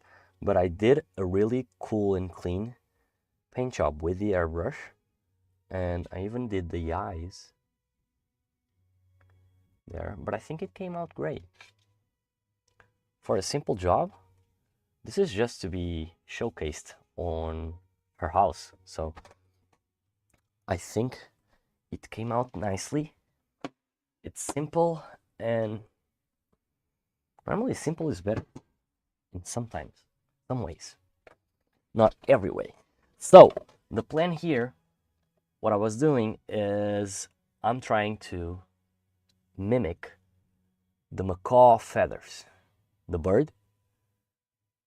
And the way that I was doing is like trying to create some little tiny scratches. Let me just zoom in like this so you guys can see the palette.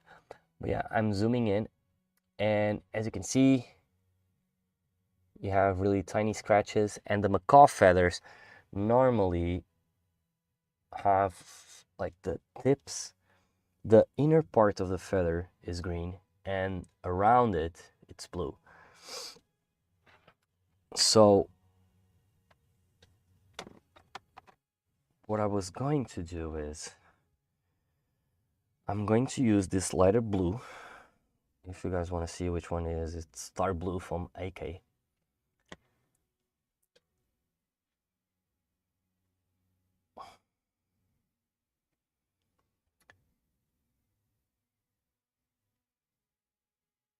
Let me just check if it's...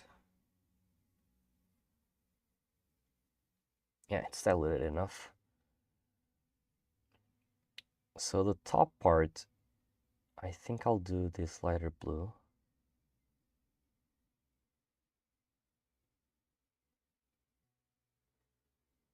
Fuck it.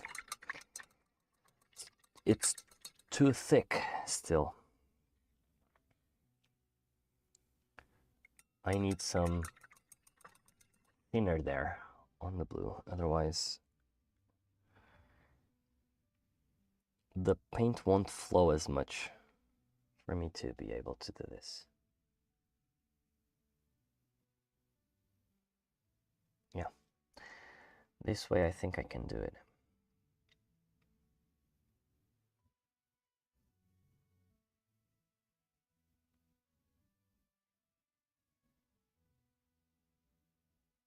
The fuck? Did it dry?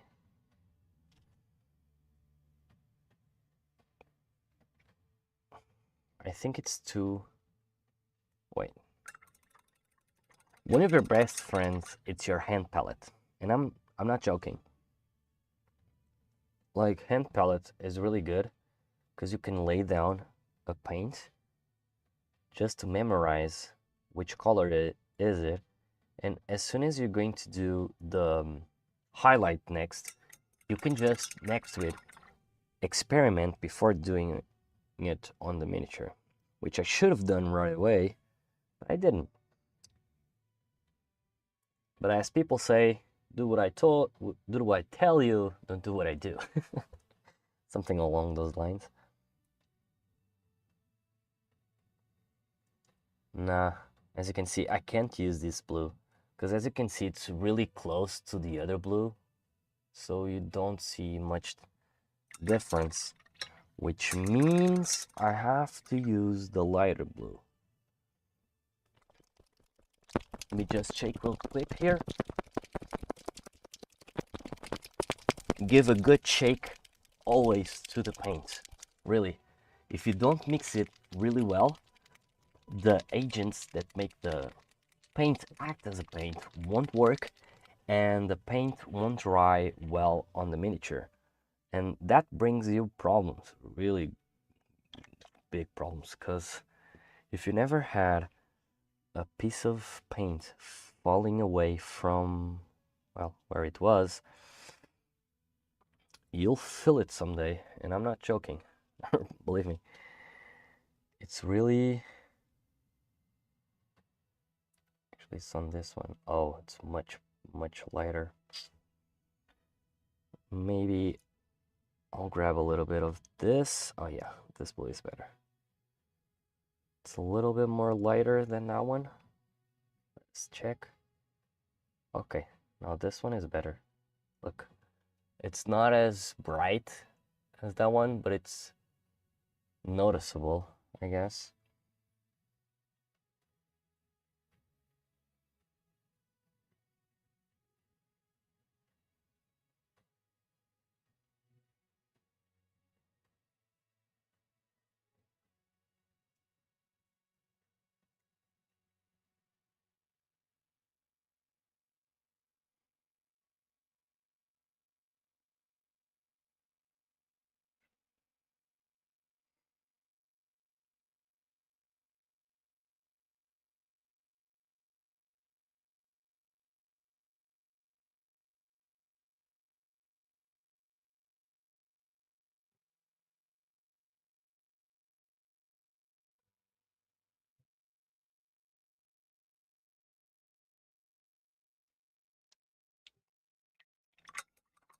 I think it's looking better now.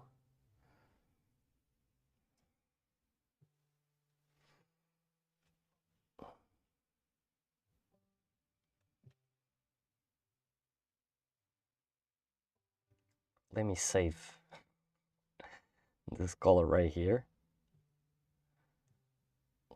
because if by any chance I need to make it again, I can remember and I can compare it.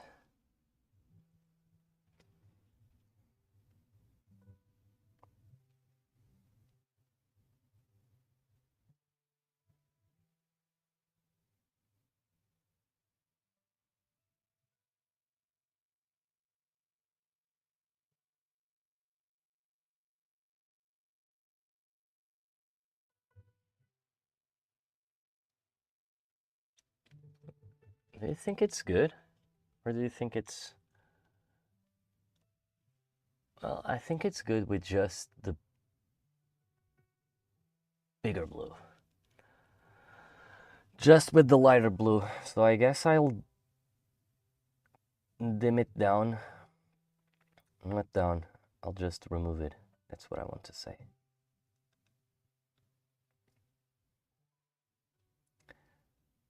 I think I'll do this, and it will completely remove the other blue from the equation.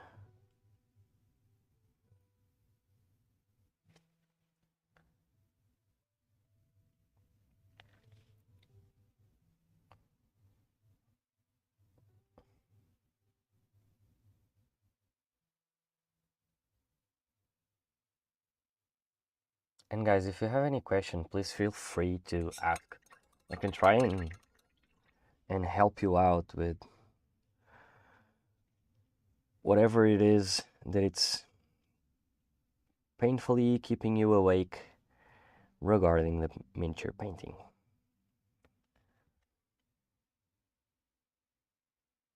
That one was whiter. It's more like this.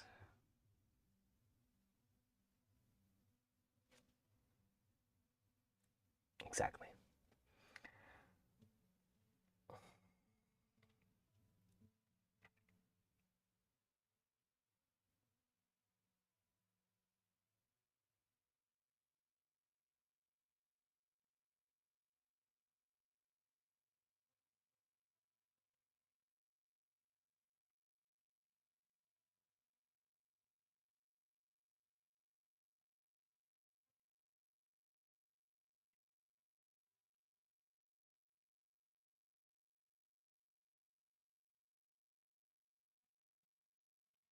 Okay, let us recap.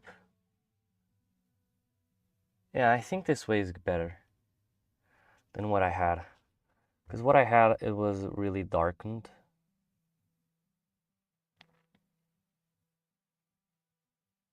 And I don't want darkened colors, but I like this tone. I like this effect that it brings. Let me just remove the paint on the brush, clean it.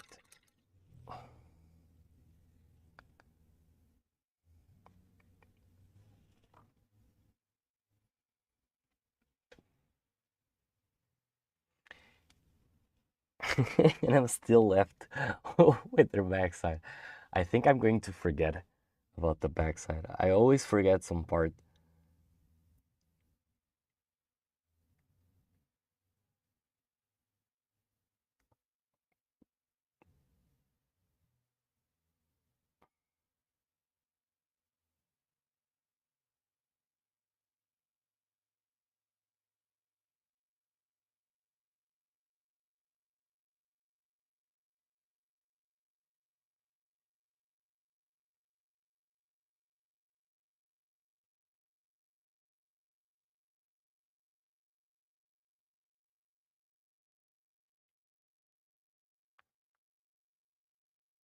Oh shit. It looks different.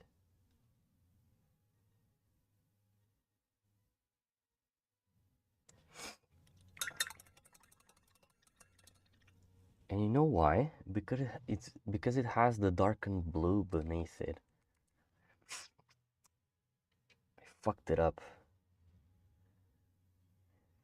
I think I'll need to erase this part. Wait for it to dry. We'll do the other side while it's drying. So I need to give it the dark blue.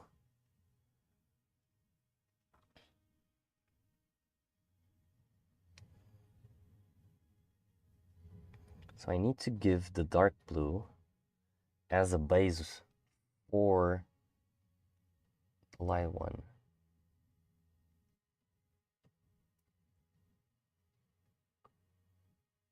Without removing too much green. Because the green here is going to be the soul of the feather. We don't want the green to disappear completely.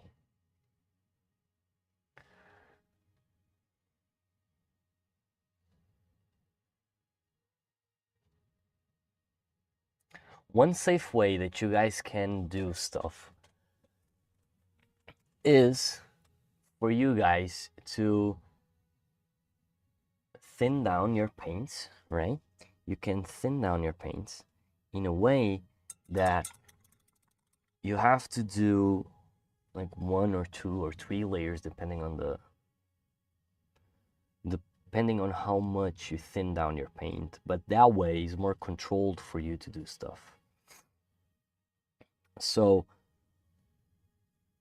my advice to you guys is, if you really want to make something good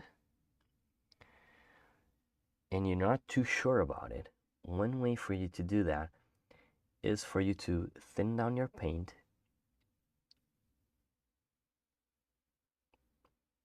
And if you thin down your paint, you can then right away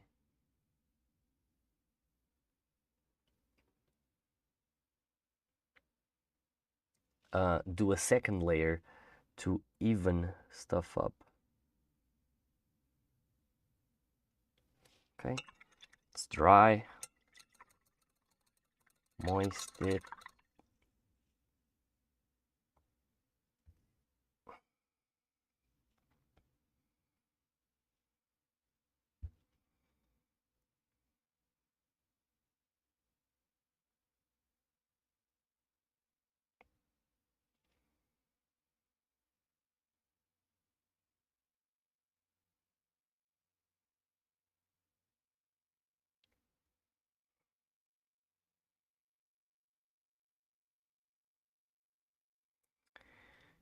The inner part wasn't too green.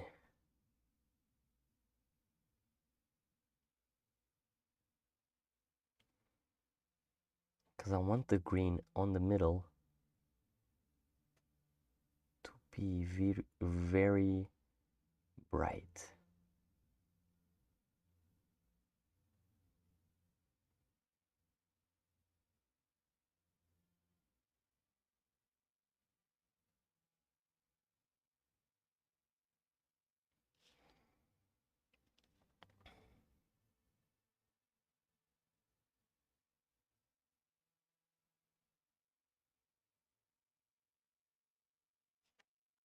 I think like this is a little bit better.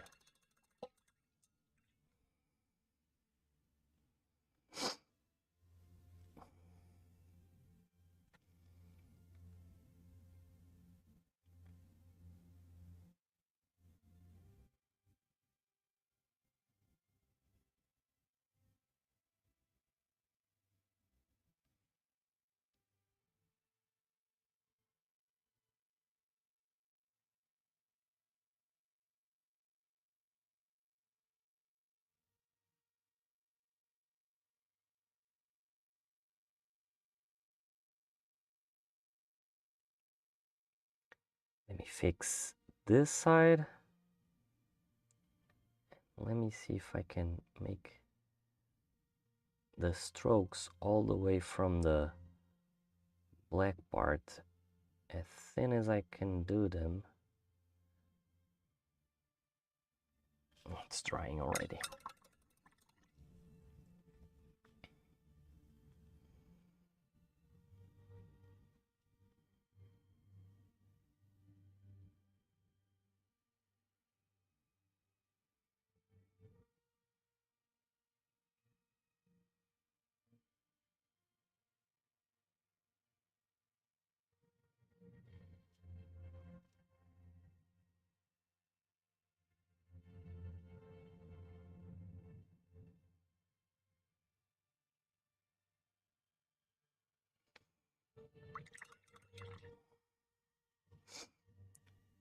So dark blue, no, this wasn't the dark blue.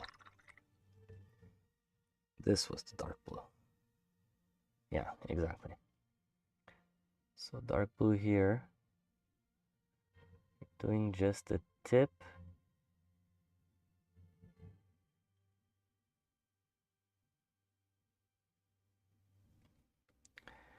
And just a tip on this side as well, like we did on that side. I'm using the dark blue mainly because if I use the whiter blue or lighter, it won't have the same tone as that one. Because that one, since I did really tiny strokes, like I can even zoom in. And as you can see here, since I did so tiny strokes, you can actually see the dark blue beneath it. Right? So, yeah. That's why I need to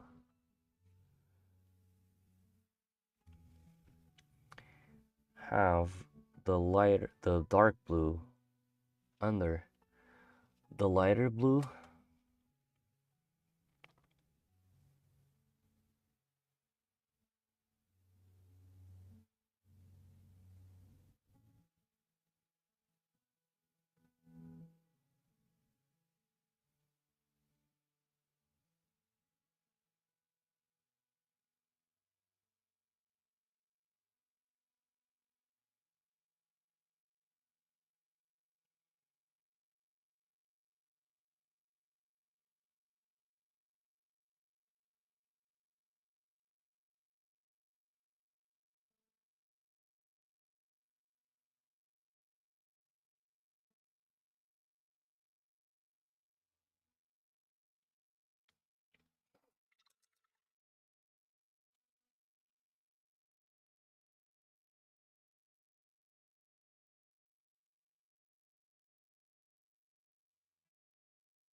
What time is it?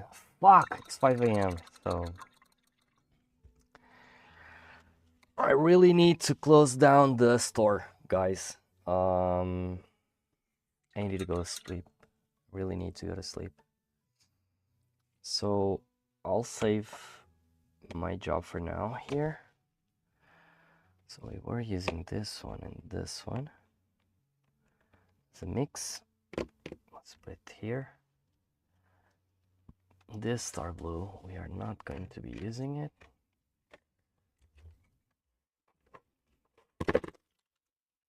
Holy shit. It's on this side.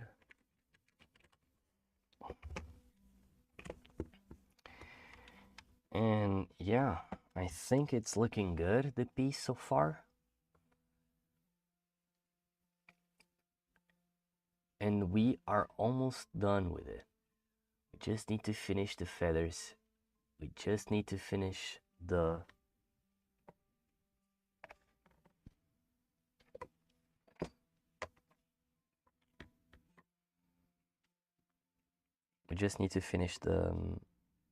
the horns here.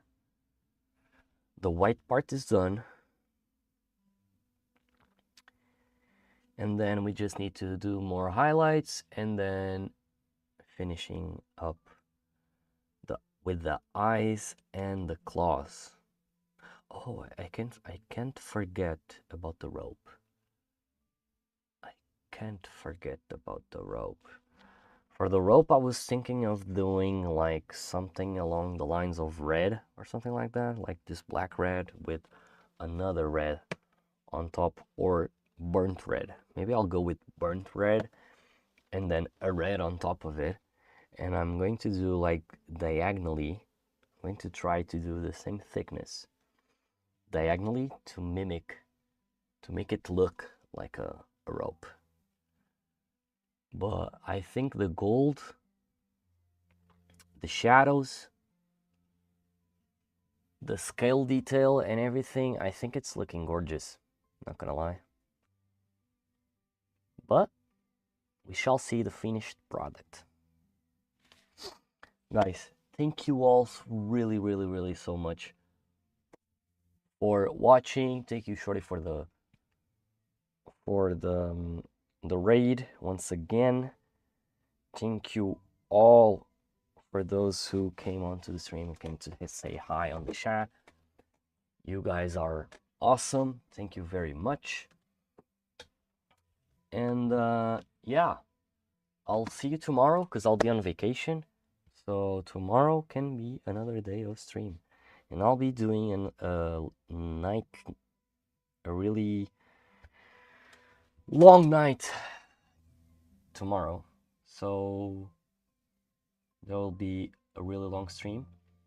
And Monday also really long stream. So thank you all for watching, and I'll see you tomorrow. Thank you guys. Thank you really much, and I hope you have a great night. See ya.